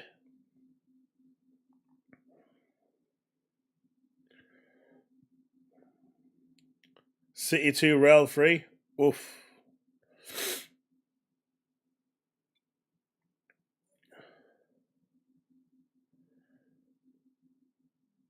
Nah, he got removed from Destiny real quick. Bungie just completely deleted his account.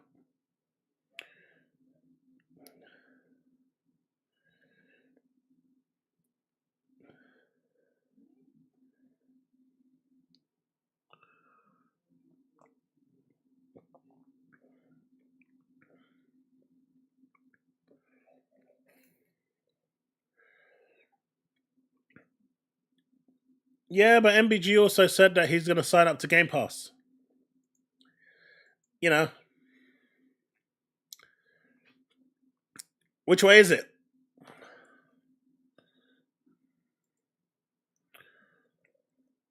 Avowed is coming out really soon, right? What do people think about that? Are you guys excited for Avowed? Force, it is confirmed tomorrow we'll be streaming it live here. So feel free to stop by tomorrow. I'm going to be live around 9:45 my time. So about 10 minutes before now, I'm going to be live. It starts at, what would be 4 minutes from now.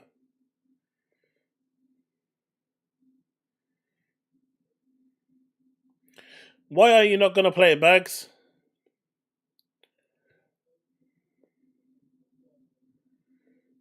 Well, Idea Xbox has just done their whole, hey, we've got a bunch of ID games for sale. Feel free to check it out. They just posted this.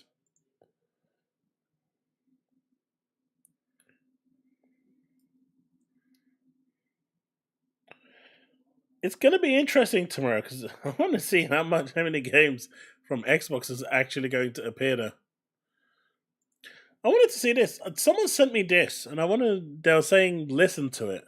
But apparently today, Digital Foundry, we circled back to take a look at Hogwarts Legacy on PS5 Pro. Lots of enhancements, plenty of modes, but not quite as good as we were hoping. So I haven't actually listened to this. So let's have a listen.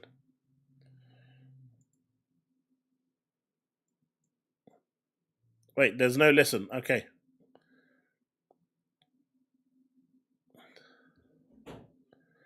So there's no voiceover for this. Okay. Good stuff. 10 out of 10. Would definitely do again.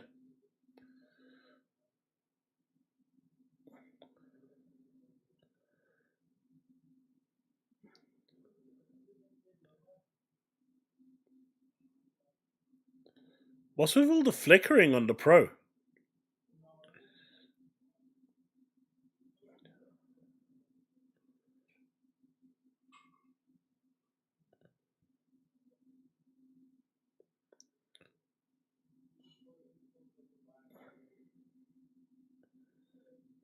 No, it's...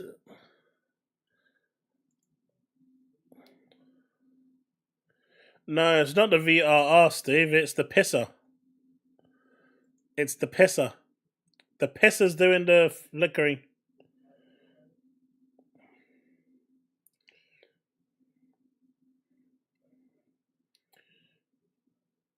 All I will say is this. If you don't have a VRR-enabled TV, do not buy a Pro. I'm being genuinely serious. You know, in order for you to get the true benefits from that, you also need like a £1,500 TV to go with it. If you don't have a VR-enabled TV, then the Pro's a total waste of money.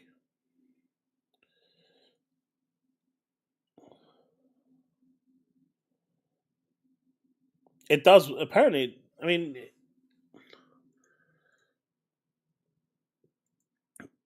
That's the Pro on fidelity. Just look at the difference. Right? That's crazy. Just look at it over here. Just look at this part here. You can see it. I mean, you can see it right there.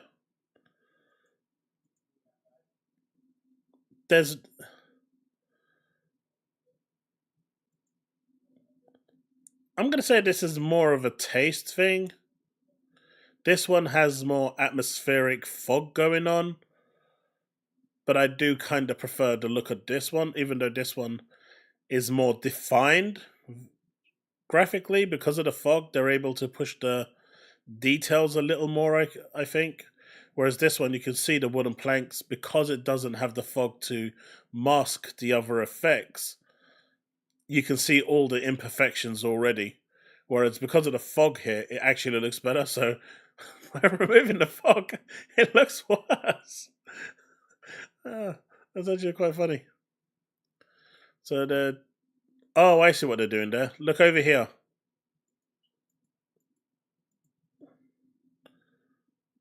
Pop in. Pop off. Pop in. Again, it's like this lightning storm.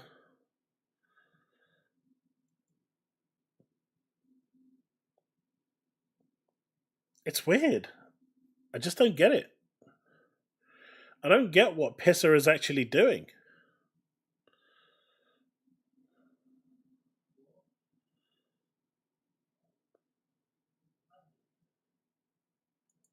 But even like there, you can see that this just looks more defined, right? It just looks more detailed as opposed to more smoothed out. What seems to be happening here, and I can tell you what's happening, this is maintaining that resolution that it has because it's running in fidelity mode and it's keeping that 30 FPS. What this is doing in fidelity mode is it's pushing the resolution down. And Pisser can't handle resolutions below 1080p. And so the moment it goes below a certain threshold, you can see it already. Like the overall sharpness just completely goes away. It's the AI chip that they've got. It's not learning fast enough. What they really need is short circuit. Johnny number 5. He would get this shit done real quick. But that's what's happening here. The resolution is being tanked. I mean, you can see it here. It's just more defined as opposed to a blurry, muddy mess.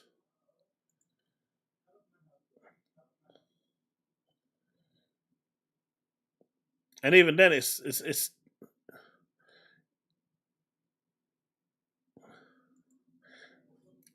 interesting. I wonder if the decision that they made to go custom is going to be the right choice for them in the end.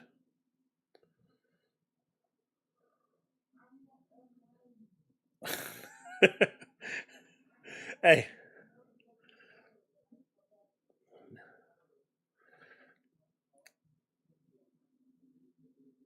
Johnny 5 is alive.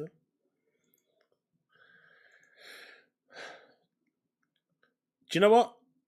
After Bob Gale turning around and saying that people can F off expecting a fourth Back to the Future, he has confirmed that apparently a new Back to the Future game is in development. Who's excited, folks?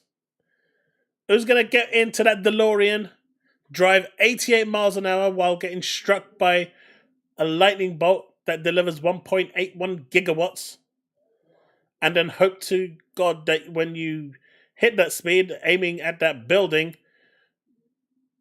your flux capacitor is going to have enough petroleum to travel back in time?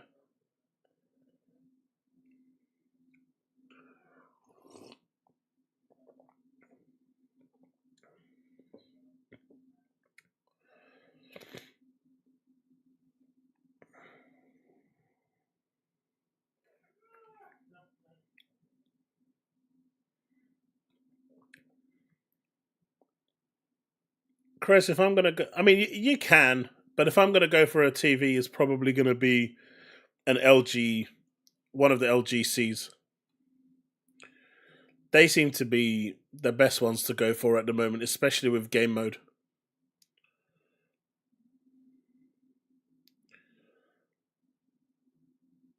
Now that you mentioned Nvidia, what is going on with their graphics drivers? They're having a bad time right now, aren't they? Yeah, the C2 is a really nice sweet spot, and it's a really good TV. Wait, you've got a C2? You've got game mode then. What are you talking about?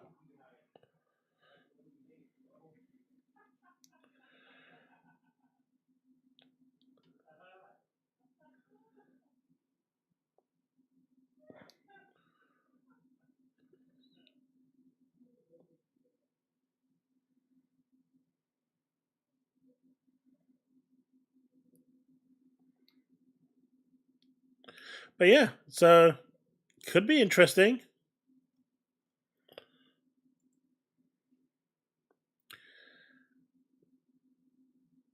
Oh, you say for other people. All right, Sony's master plan to increase the sales of Astrobot has finally been unveiled. They have agreed that there is one way and one way only to increase the sales of Astrobot by forcing it upon gamers.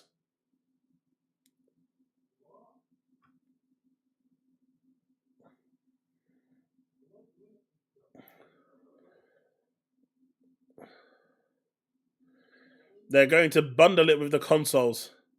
And then miraculously what's going to happen is that the consoles that are standalone are suddenly going to go on short supply and they're going to go out of stock. And then the only ones that you can actually buy are the ones with Astrobot. And so they're going to increase the sales of Astrobot doing it that way.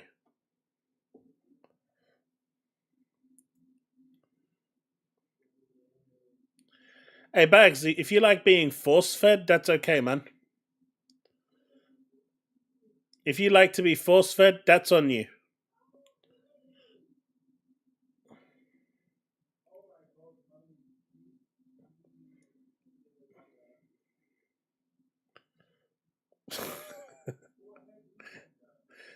The game should be selling on its own laurels. You shouldn't need to force feed it to people.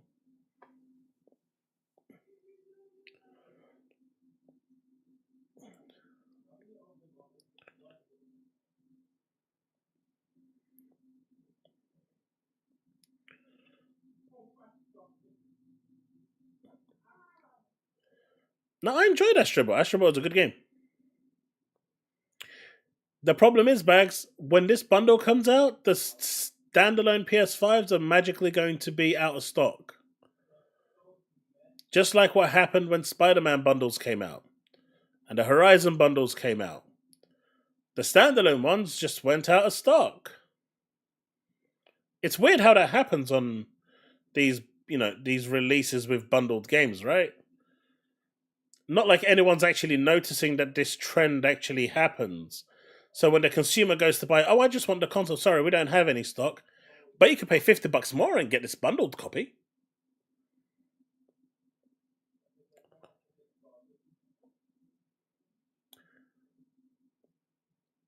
You know I'm telling the truth.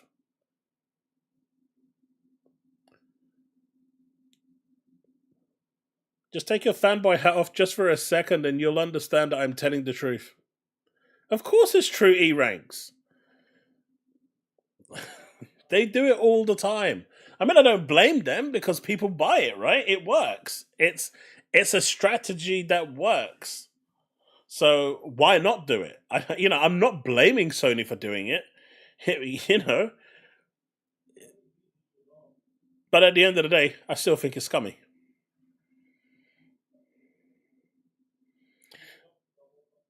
Well, I mean, it doesn't need to sell. They just need to sell the consoles and they'll sell the game. Like I said, it's a strategy that's worked for Sony multiple times in the past. So I don't blame them for doing it because clearly it's something that works for them. And if it's working, they're going to continue to do it.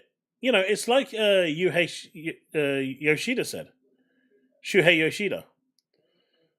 We're releasing remasters because they're cheap to make and people keep buying them. So we're going to continue to milk our community because they keep buying them. They pretty much see the community as cattle. They just walk up to them and say, we just need to milk those teats a little bit more so we can milk that money out of you. And the community just stands there, takes their nipples out and says, please milk me as much as you can.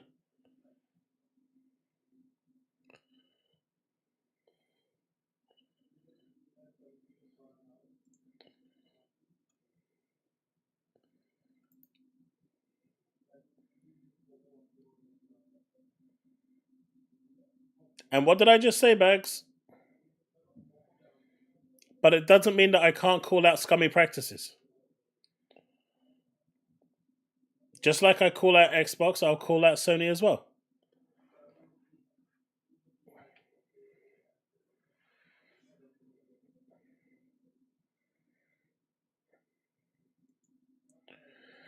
Alright, so we've got this Destin video. So Microsoft was kind enough. So Microsoft. Let's check out Destin's view on this. And again, I'm going to put a link in the description. I'm going to put a link in the chat. Please just give it a view. I don't really like watching content that's not a day old, but I'm really interested to see his take on this. So please do give this video a view. In fact, you know what? I'm going to link it now. And if anything, just leave it running in the background so he gets his view.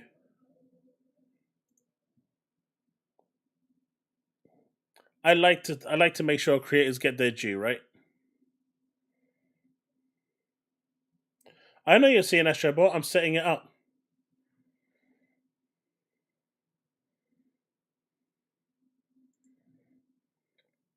All right.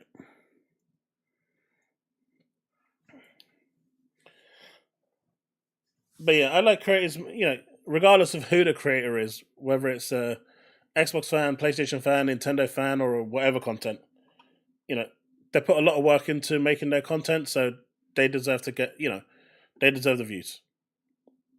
At least if people are looking and reacting to it. So Microsoft was kind enough to allow me the chance to play South of Midnight a little bit early, and unfortunately, I gotta be honest with you.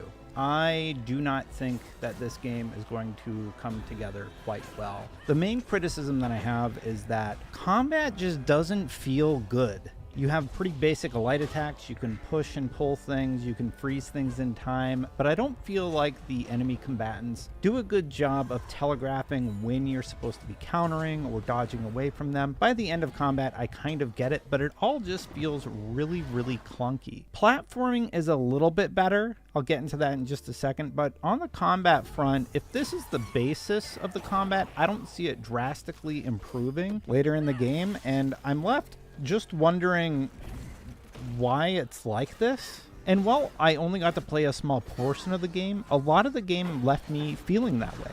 What is it about the stop motion storytelling that is enhancing the overall experience of the game? Why are we told a story about Benji and Rhubarb? What does that really have to do with the overarching theme of the game? The story itself is very touching. I don't think it's an actual story. If you Google it, nothing comes up. So it just comes off sort of like a retelling of Cain and Abel from the Bible. One brother betraying another, and it's used as some sort of device to keep you going. But because you're starting in chapter 3, I'm just really confused about what I'm supposed to be latching onto here. Watching the...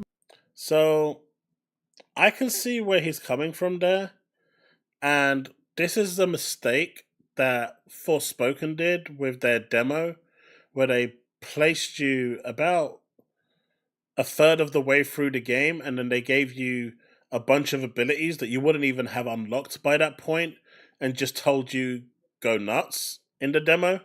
And it kind of was really confusing and baffling and just left a really sour tasting for people when they were playing it. And I can understand the same thing happening here. Why not just start from the beginning of the game and let them play the first chapter?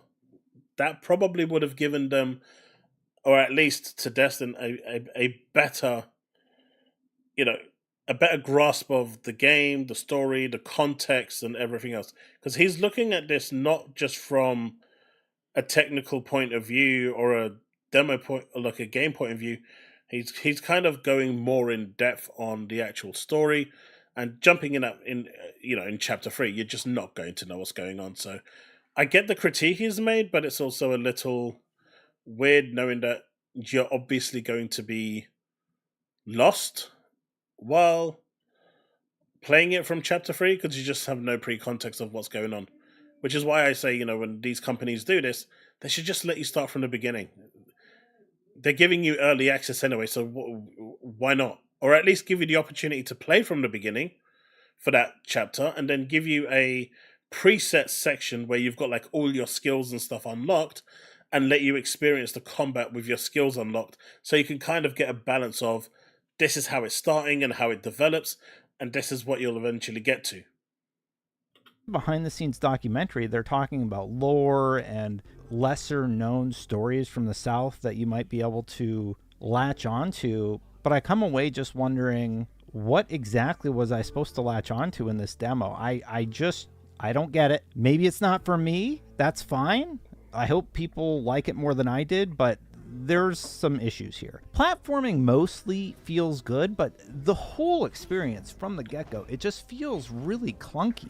For example, during platforming, there are these brambles, spiky little tree things on the side of the road or side of your pathway that you can occasionally walk up on, and they will just explode and hurt you. I don't really know what they're telegraphing that lets me know I'm getting too close or that they even do this. Sometimes you'll be right on top of one and they'll just you saw it there, right? Look. Know what they're telegraphing that Look lets at the one me that's know on the left I'm when he getting jumps too across. close or that they even do this. Sometimes you'll be right on top of one and they'll just do nothing, like when I'm climbing this section here, and then other times I will just get hit by one unexpectedly. When I started out, I did think that some of the dialogue was a bit hard to understand due to the heavy accent associated with it. She didn't know dangerous creatures from old folks' tales still abide here. So I would recommend turning on subtitles if you have a hard time understanding an accent like this, but that's really a minor complaint. I think it's just the structure of the demo, if I'm being totally honest. We're jumping into like... There you go. He said exactly what I'm saying now, and I think he's going to go straight into that. It's where they started them in the demo that's giving him the bad impression. And I think if he actually plays it from the beginning, he will actually have a much better experience. But I think he's going to actually say it now. Chapter 3, I don't really understand why I'm supposed to be identifying with Hazel. Hazel's playing the fish out of water part, which has never really been going over well in the last few games. I remember not that long ago, we had Forsaken, where everybody was talking about the line where she's like, I can't believe I'm talking to a cuff. And we get a little bit of that vibe from Hazel in this demo, which I don't think is going to go over very well. A talking fish? Nope. Ain't no way. Oh, Weaver, like you must have seen stranger things than me. And I was so... Did you also see how it made the reference to Forspoken as well? He's pretty much saying what I'm saying. I haven't seen this, by the way. I'm just saying that I think a lot of his issues that he has with the game is where he started with the game. Because it throws you in, you have no context, no understanding, no real... You've not kind of eased yourself into the skills or anything. You're just spamming stuff for the sake of spamming stuff because everything is just randomly available to you. And that's not good. That's not a good way to bring someone in to experience it. So sorry to hear about your misfortune. You find your mama yet? So this story, it feels like, on the one hand, like the bottle tree must be some sort of folklore that I'm supposed to recognize and sort of latch onto. But the problem I have with the storytelling is it's referencing things that I have never been exposed to before. I don't know anything about this stuff, and it just feels like the game is like, yeah, you know about bottle trees, right? Everybody knows about bottle. I grew up in Canada. I don't know anything about a bottle tree. I don't know. Is that a thing? So as I'm playing through it, there's all of these references that I imagine the people creating the game, they clearly like had quilts on the wall for some reason. Why quilts? Who is this person that I'm chasing? I'm left with a lot of questions, but it's all encapsulated within this platforming that just feels okay, and combat that honestly just feels bad. The combat isn't good, and it really just needs to be reworked. I had really high hopes for this. The biggest takeaway that I can muster that is positive are that the Benji and Rhubarb story is sad. It definitely struck a chord with me because, you know, I have kids, and I'm just like, oh man, you don't want your kids to like not like each other. You want them to love each other. And it's a story about like brother rivalry taken to a drastic extent. So it kind of made me sad seeing how that all played out. But at the same time, what the heck did that have to do with the whole mission of freeing the fish? How did the fish get caught by the tree? Why am I in this world? Why is Hazel's mom mentioned? Like, it is a very strange demo. See, a lot of his complaints that he's having right now is because of where he's actually started. And it's one-to-one the same complaints that I had with the Forspoken demo.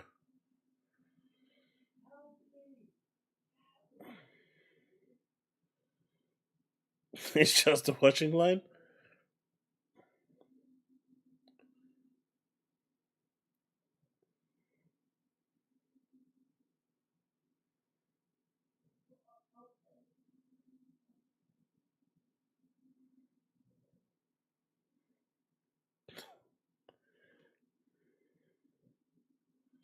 I feel, you know what, Steve? I feel the same. It's clear. I mean, he's obviously going to have to put it out because everyone that went there, it's just going to get attention, right? Everyone wants to know people's opinions and thoughts. But I think, maybe he could have worded it a little better by acknowledging that he has acknowledged it in the actual video, and he has said it multiple times as well, that I've started at this point. I don't know anything. I don't understand anything. I've got zero context, and they're throwing stuff at me that means nothing to me because I've missed all the pre-context. And like I said, it didn't work on multiple other games, and a game like this, which is story-driven, it's going to be weird. And I think the dev team made a mistake in getting people to preview from Chapter 3. But I'm guessing they wanted them to see the spectacles and the different landscapes and whatnot, and they wanted them to see the talking fish and stuff, but it probably was... well, not probably. I think it was the wrong choice. I buy games. I bought Indiana Jones Collector's Edition. I bought Starfield Collector's Edition. I don't see... Well, I think I bought best part of about 15 games over the past month. Bottle Tree.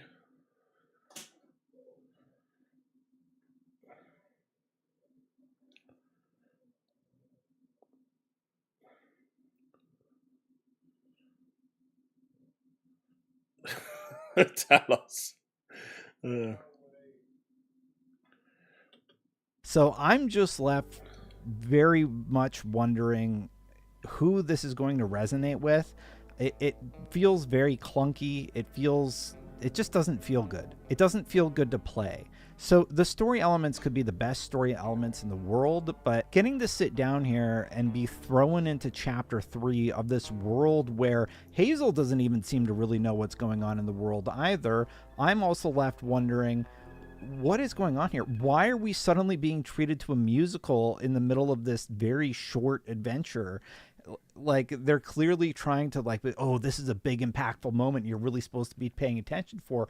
Why do I care about Benji and Rhubarb? Like, I remember my brother, his fate was so cruel.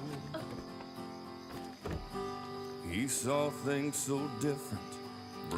But I do understand his criticism. But like Steve said, I think he should have. I mean, he'll probably play the full game, and I reckon he'll change perspective and impression when he does, because that's going to provide the context. But a lot of what he's saying here, outside of the combat, he's clearly not happy with the way the combat works. That much is clearly established. But when it comes to the story and the context, he's just completely lost. Which is fair, because you're starting from midway through the game, you have no idea what's going on. And if you don't know anything about Southern culture, like I don't, you'll be questioning this sort of thing naturally. Rendered a fool. Because the tree is Benji, then he needs to let go of the fish? But, like, why do I care about the fish? You know what? That's going to get really annoying. If there isn't anything to actually dictate that, and it's pretty much on a timer, that's going to get really annoying. I can see that pissing people off. Like, it's just... Imagine you were playing any video game, and they drop you into the middle of it, and there's been this whole established story that you were supposed to have a context for, but you just don't. And then they're playing, like, sad songs like you're supposed to care about who died.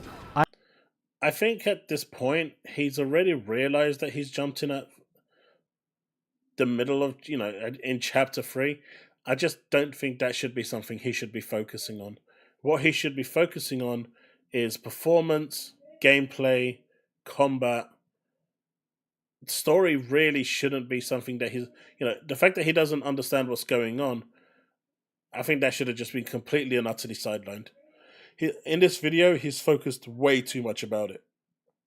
And I think he's focusing on the wrong things. But that's just my opinion. But I do get why he feels that way. I don't know.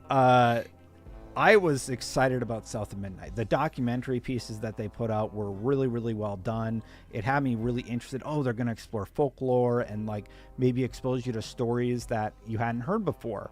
Well, I don't know that this story was real. If you've heard about the Benji and Rhubarb story, I would love to read about the real world version of that, but I can't find it on Google. I don't know where this came from.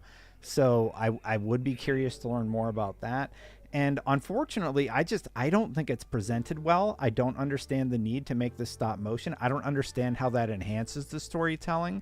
I don't think the combat is very good. And see, that's the other thing, right? Why can you turn stop motion off in gameplay, but not in cutscenes? Like, that makes no sense to me. Why can't I turn it off in cutscenes as well? You've allowed me to turn it off in the gameplay. Why not in the cutscenes? That one actually baffles me. That one actually eludes me because I don't like stop motion, and not that I don't like it. I don't like it in video games. But if you've given me the choice to disable it in game, why not in the cutscenes? It's a weird one.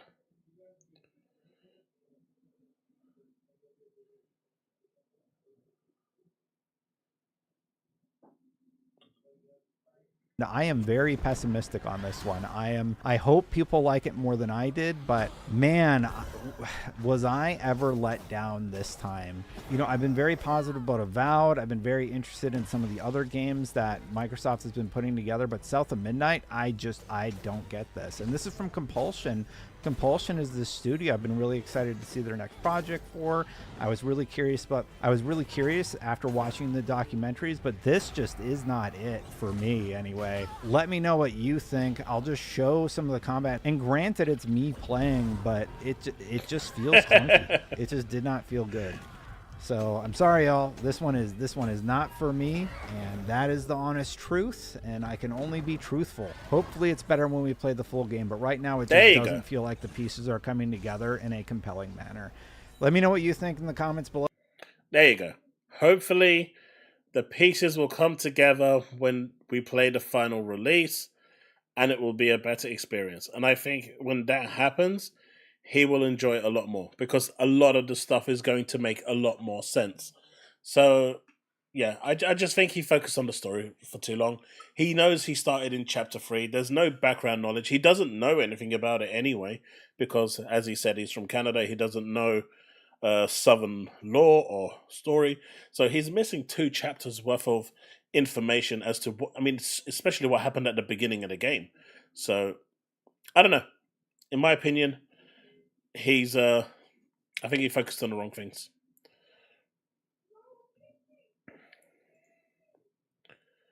But I will give him a like.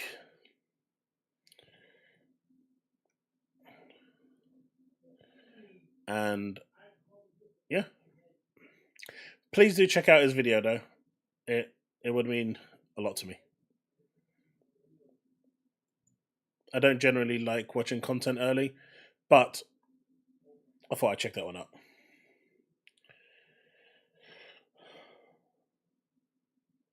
Yeah, Talos, he did say it. He absolutely said it, and I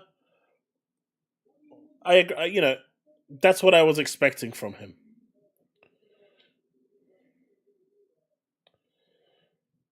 Well, there's 2 ways of looking at it, Sappho. This is the demo that the developers thought that they were happy to show this to prospective creators in order to get a hands-on experience and to go back and provide a preview to the community on what they thought of the game. The developers believed that this was a great spot for them. So I think, you know, it's a bit, you know, the blame ultimately is a bit of both. If you're going in at halfway, you kind of expect to be a little bit lost with the story. But I think maybe the developers could have actually provided some background information as to what led you up to this point, but I guess they didn't want to do any spoilers, so it's a weird one. Just start the game from the beginning. Give them 1 chapter to play, or maybe 2, and that's it. Easy. Problem solved.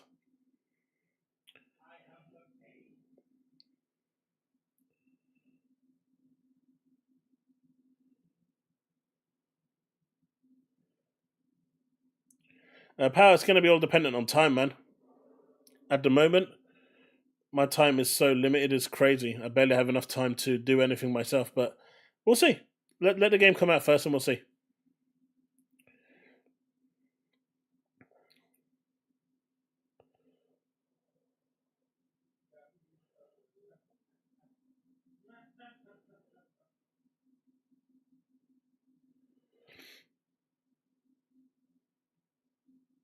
Yeah, I need to set up another community game night. I didn't have one in January because I got COVID, which was unfortunate.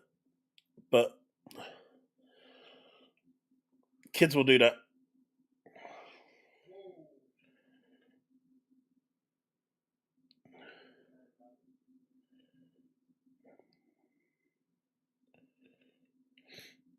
Expedition 33 looks great. I'm looking forward to it.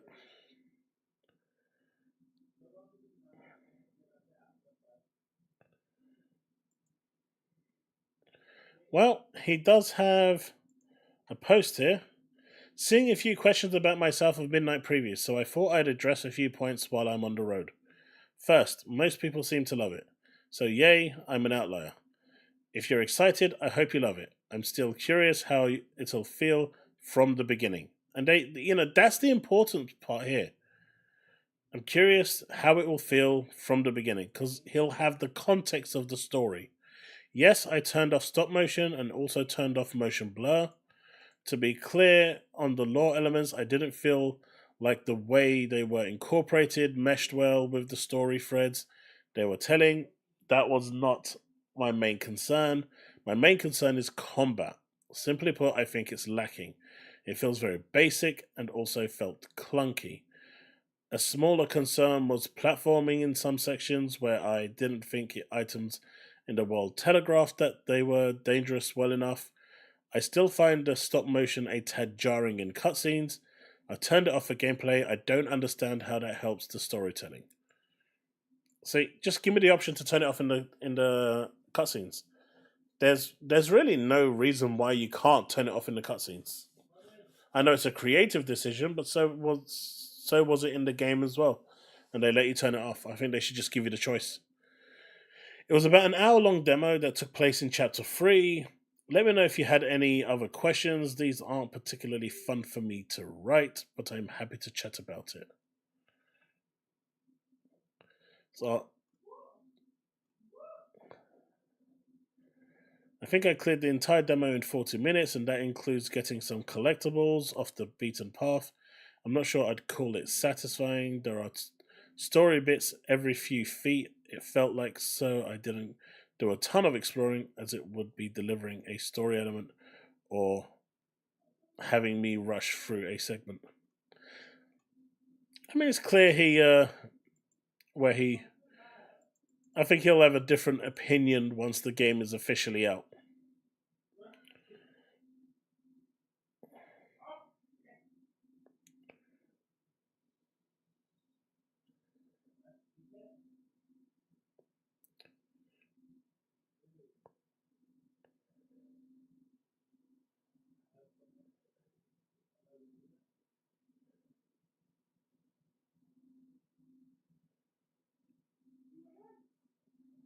You're not a turn-based fan?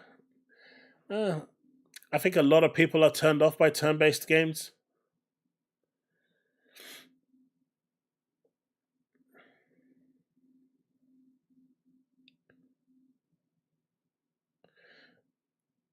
Woodstar, see, that's the point that he's making there is they've given you the choice to turn stop motion off in the game, but they've purposefully left it in the cutscenes, so it must be there for a reason. And what he's asking is, if I can turn it off in the game, what was the reason why I couldn't turn it off in the cutscenes? What was the creative decision behind it? Why does it help the storytelling? Because clearly that's why it's been left in. And that's why he's asking that question. It's not a negative question. It's more, he's not kind of saying it in a bad way. More, you've given me the choice in game. Why not give me the choice in the cutscenes? And it's a valid question.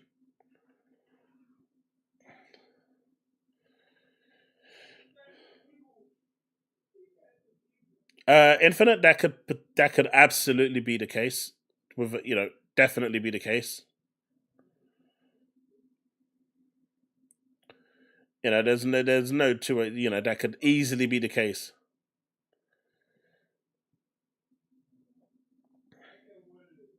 I mean, everything is about delivery, right?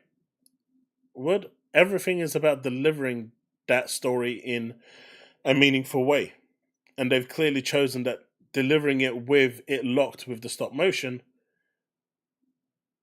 is the best format for them. It's not giving you obviously any story, but it's the delivery that's being referenced here.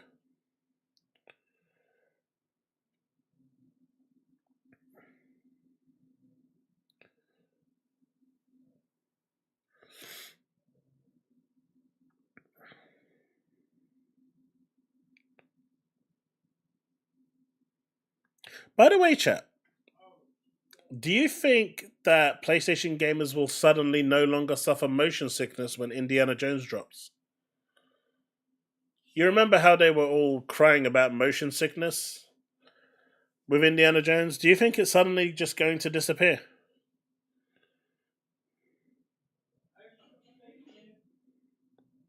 I mean, I can understand that, Susanna.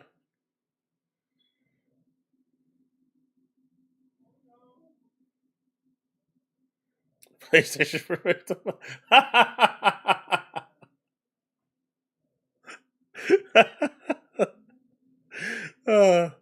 That's funny. That is funny. I like that. I like that. I like that, Bags.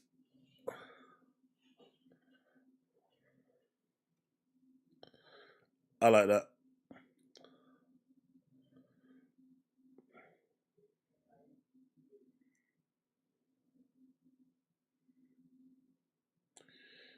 You mean the fanboys who were crying?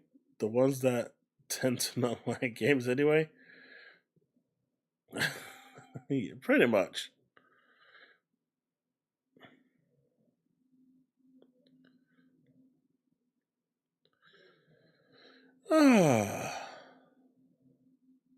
Well, tomorrow's going to be interesting. Hopefully I get to finish on time tomorrow. So, well, I'll definitely be here for the state of play. Twitch will be another thing. If I finish early enough, I'll be able to jump on there. So before I finish, let's have 20 minutes of, if anyone wants to jump in with questions. Let's get this thing in. If you have any questions about what you think might appear tomorrow at State of Play, or I don't know, Avowed, or anything I've said in my videos that you've clearly taken offense to and want to murder me in one shape or another, or maybe you just looked at that gameplay of South of Midnight and want to get some points across, feel free to chime in. You know, jump in, state your point if there's, or ask a question if there is any, and then please jump out. The only thing I ask is that your background noise is non-existent and you got a clean mic.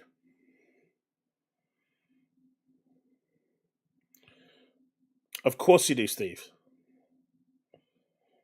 Of course you do. Sony's having a show tomorrow, yes. It's called The State of Xbox. But Xbox is going to show all its games tomorrow. All 6 of them, maybe 7, that's coming to PlayStation. Hey, Devastator. The link doesn't work? Of course it works.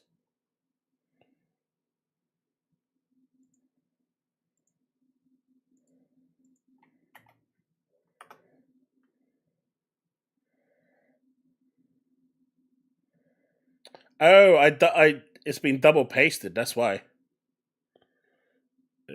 That's why it didn't work. Sony's show is about an hour before now. Hello, Chille.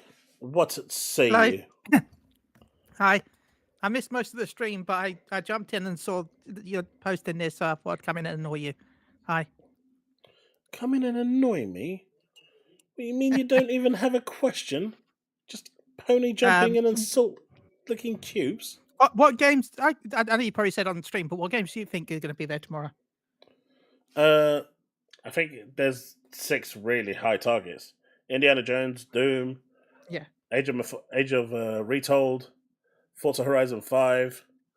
Oh god, there was 2 more now and I can't remember.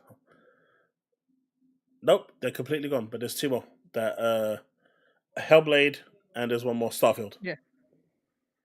Yeah, because that could be supposedly shadow dropped, if rumors are true. Yeah. But the rumors also suggested Valentine's Day, so it is what it is. We'll see. This is Chille. Nay! For one says, oh no, Pony Alert, I'm out, peace. So I am really excited for the Microsoft showcase tomorrow. You bastard. You scum. You just literally jumped on just to say that, right? No, because I hate to say it, but that's what 90% of the games are going to be. Like, what you mean? There's going to be baby steps there, and Intergalactic, right? And Wolverine. I don't think Intergalactic is not going to be there. Wolverine's not going to be there. What do you mean? What about The Last of Us 3? That won't be there. Last of Us 1 Remastered Pro Edition might be. What about Venom? That doesn't exist. What about Spider-Man 3? Sure, but it'll just be a drawing of Spider-Man.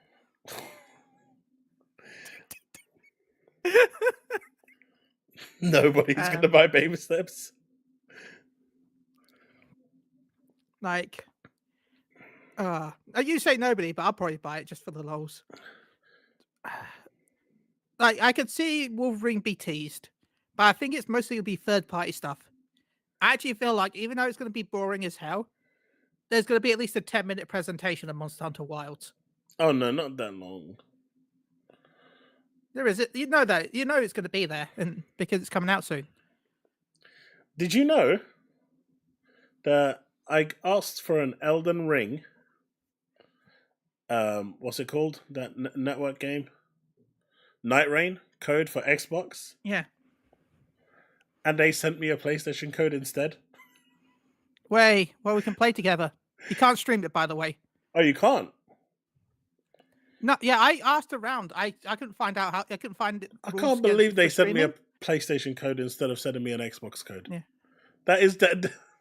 If that isn't a goddamn omen, I don't know what is. You know, I was joking yesterday by saying that there's more chance of Sony offering me review codes for Xbox games than Microsoft offering me review codes for Xbox games. That would be great. I mean, if that shit happens, that's I gonna be tweeted out saying the fact that I'm thinking about streaming the test, and then I tagged Namco, but then someone else tagged me with like terms of service I didn't even see. Like I've looked around forever trying to find, can you stream it or not? But no, supposedly you can't. So interesting. It's a good thing you told me because I was going to stream it. Yeah, but there's videos of the previous test out already. Yeah. So, are you sure? Because there's videos of the previous network test, and it's already public. The live stream is not allowed due to the fact that game data is still work in progress. So, I don't know where you found it. Man, Steve is really trying to turn me into a pony, same as Bags. What is it you guys have against me just being my own person? Yeah, I'm going to look into it more, but yeah. Have you seen the times anyway? The times are really awkward for streams, for the beta anyway. Yeah. They're weird times, right? Yeah, like 11 a.m. till 3 p.m. and then the rest of them like 3 a.m. till... Thank you for that super chat, Devastator. $2 Canadian dollars. 2 to 7 days till we find out if Avowed is good or no. Maybe it could be in the middle. I don't know. It'd be okay. I'm hoping Avowed's good. It looks fun, but it is, as you I don't said, know. I think Avowed is gonna. I think it's gonna be good. Yeah, but the issue is, good this month isn't going to be good enough. I think the timing could hurt it. That's my biggest concern. And of course, everyone hated me for saying that on my video because why not? I liked you. I thought it was a good video. Oh, loads of people. If you see the comments, it was rough, man. Oh, you're just such an Xbox hater. All you do is doom and gloom. You don't say anything good about Xbox anymore. And I'm like, the fuck? What do you mean I don't say anything? Anyway, you just want someone on for a quick message or two, so I'll jump back out. I will be here Thursday, though. So if you haven't liked the stream, please click the like button. Thank you, everyone. Until next time, stay safe.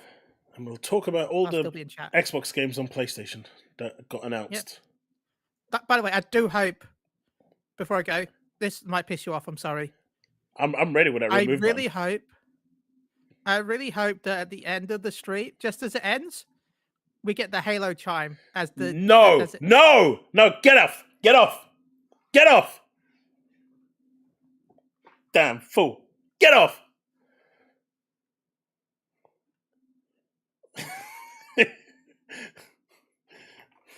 The cheek! The audacity!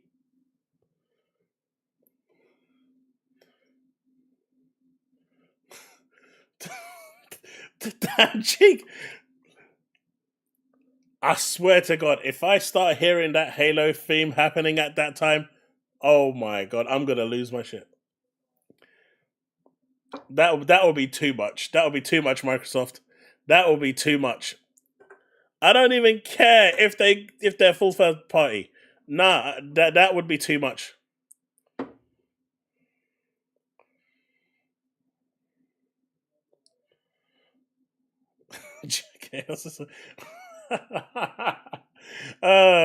John. Unfortunately, the consensus actually believes that, even though that's not the case. I mean, I was actually on what's his name? King Fresh's stream not earlier this week. It was on the weekend. I think it was on Sunday. I can't remember. But he randomly reached out and just asked if I could jump on there for a bit. And I jumped on there. And honestly, the chat was full toxic. Like, it was ridiculous. So I wasn't even looking at the chat. But the people in the actual room were really nice. He didn't actually, they didn't treat me badly at all. That's now 2 PlayStation podcasts I've been invited to, 0 Xbox. Let's see if we can make it a hat trick.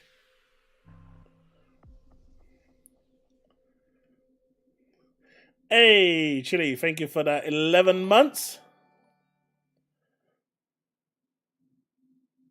Well, 11 months. I didn't keep that quiet. I literally posted it on social media. I said, thank you for inviting me. I mean, it was a last-minute thing that he did. But it was actually a nice discussion.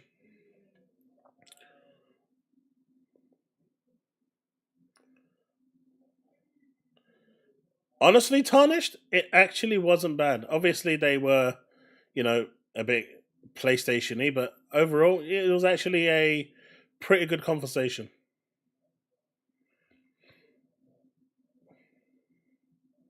And he even reached out afterwards to say thank you, which was nice of him.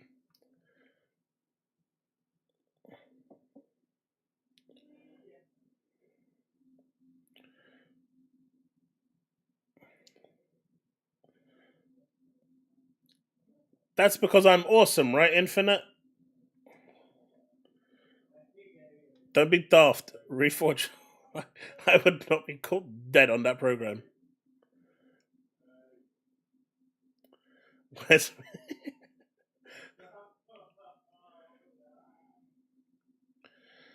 I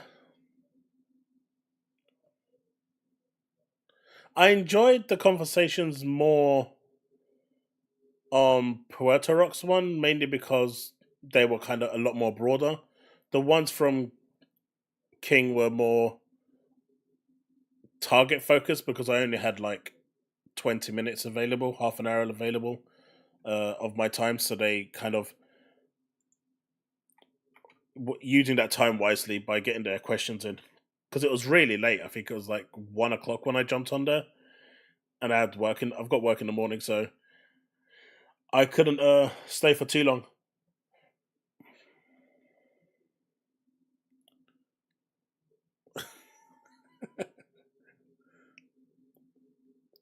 Wait. Did someone say I'm jumping on DCG? No way. No.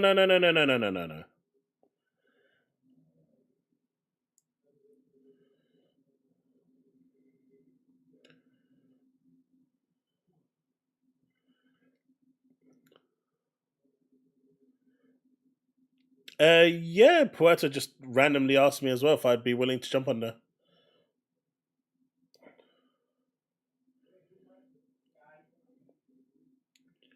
It was weird. What you see on social media is totally different to what you see when you're speaking to him. It's like a complete different persona. The whole fanboy there, just the fanboy version, just kind of isn't there. Or it's a little there, but it's nowhere near exaggerated. Yeah, she blocked all over.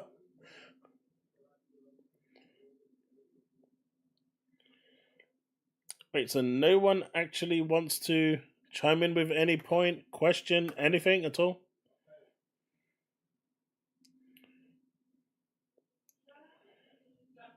I wouldn't say he's fake, but there's definitely a persona there. Right? So there's definitely, like, when he's communing with his fans, he's different. When he's talking to other people, he's different. I'm not. That's the best way I can explain it. Whereas with me, whether I'm on social media or I'm here, what you see is what you get. I'm not going to change. I don't put on any, facade or anything like that. I am literally what you see is what you get. And if people like that, great. Happy days. Welcome to the show. I hope you enjoy your stay. Make sure to like and subscribe. But if you don't, then there are other channels that you can go to that will provide you with the entertainment that you're looking for and the conversations that you're happy with. Man, this game coming in 2026 is going to be good. November 2026.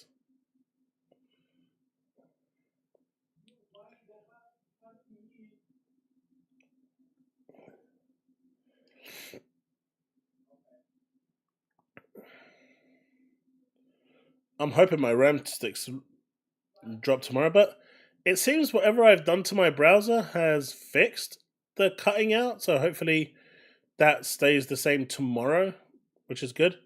But it looks like there's not enough people wanting to jump, no one else wanting to jump in today.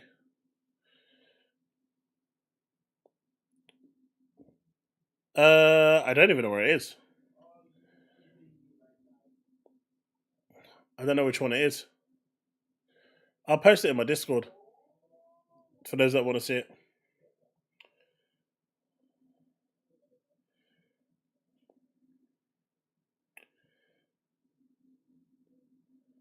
But yeah, so I'm going to try and sort something out potentially for this Friday or most likely next Friday, because I might be busy this Friday, but I'll see. But members community night, I know I was supposed to have it in January, but I was really ill with COVID, so that didn't happen. So I'm going to post a community post on YouTube and also in my Discord with a selection of games. And if there's other games that you might want to check out, then you can chime in. Because I do want to get the members nights thing going again. We slowed down a little bit due to unfortunate circumstances. But we'll get that back up and running. What do you mean a sniffle, man? I was dying. I was literally dying. I was hallucinating. Man, I thought my daughter was trying to murder me. Shit got real fast. It got crazy, man. But yeah, so that's going to be it for tonight, folks. I will see you all tomorrow. And then obviously on Thursday, we'll have the overall, our continued podcast. But tomorrow night, we'll be streaming the PlayStation Showcase. And hopefully you guys will enjoy it.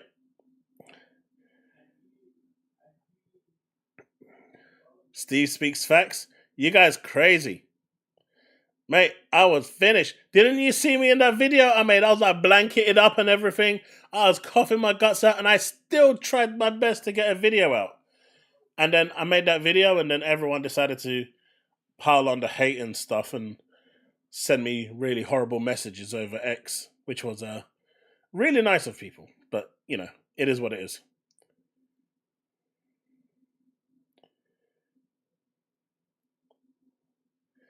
Alright, folks. Peace out. Like and subscribe. Hit that bell to stay up to date with all content I release. You know I'm worth it. And I'll see you in the next one, folks. As always, remain legend. Hey, look, man flu is a real thing, right? Don't you be dissing man flu. Man flu is a real thing. Man flu is bad. Any dude in the chat will tell you man flu is the worst. Good night, folks.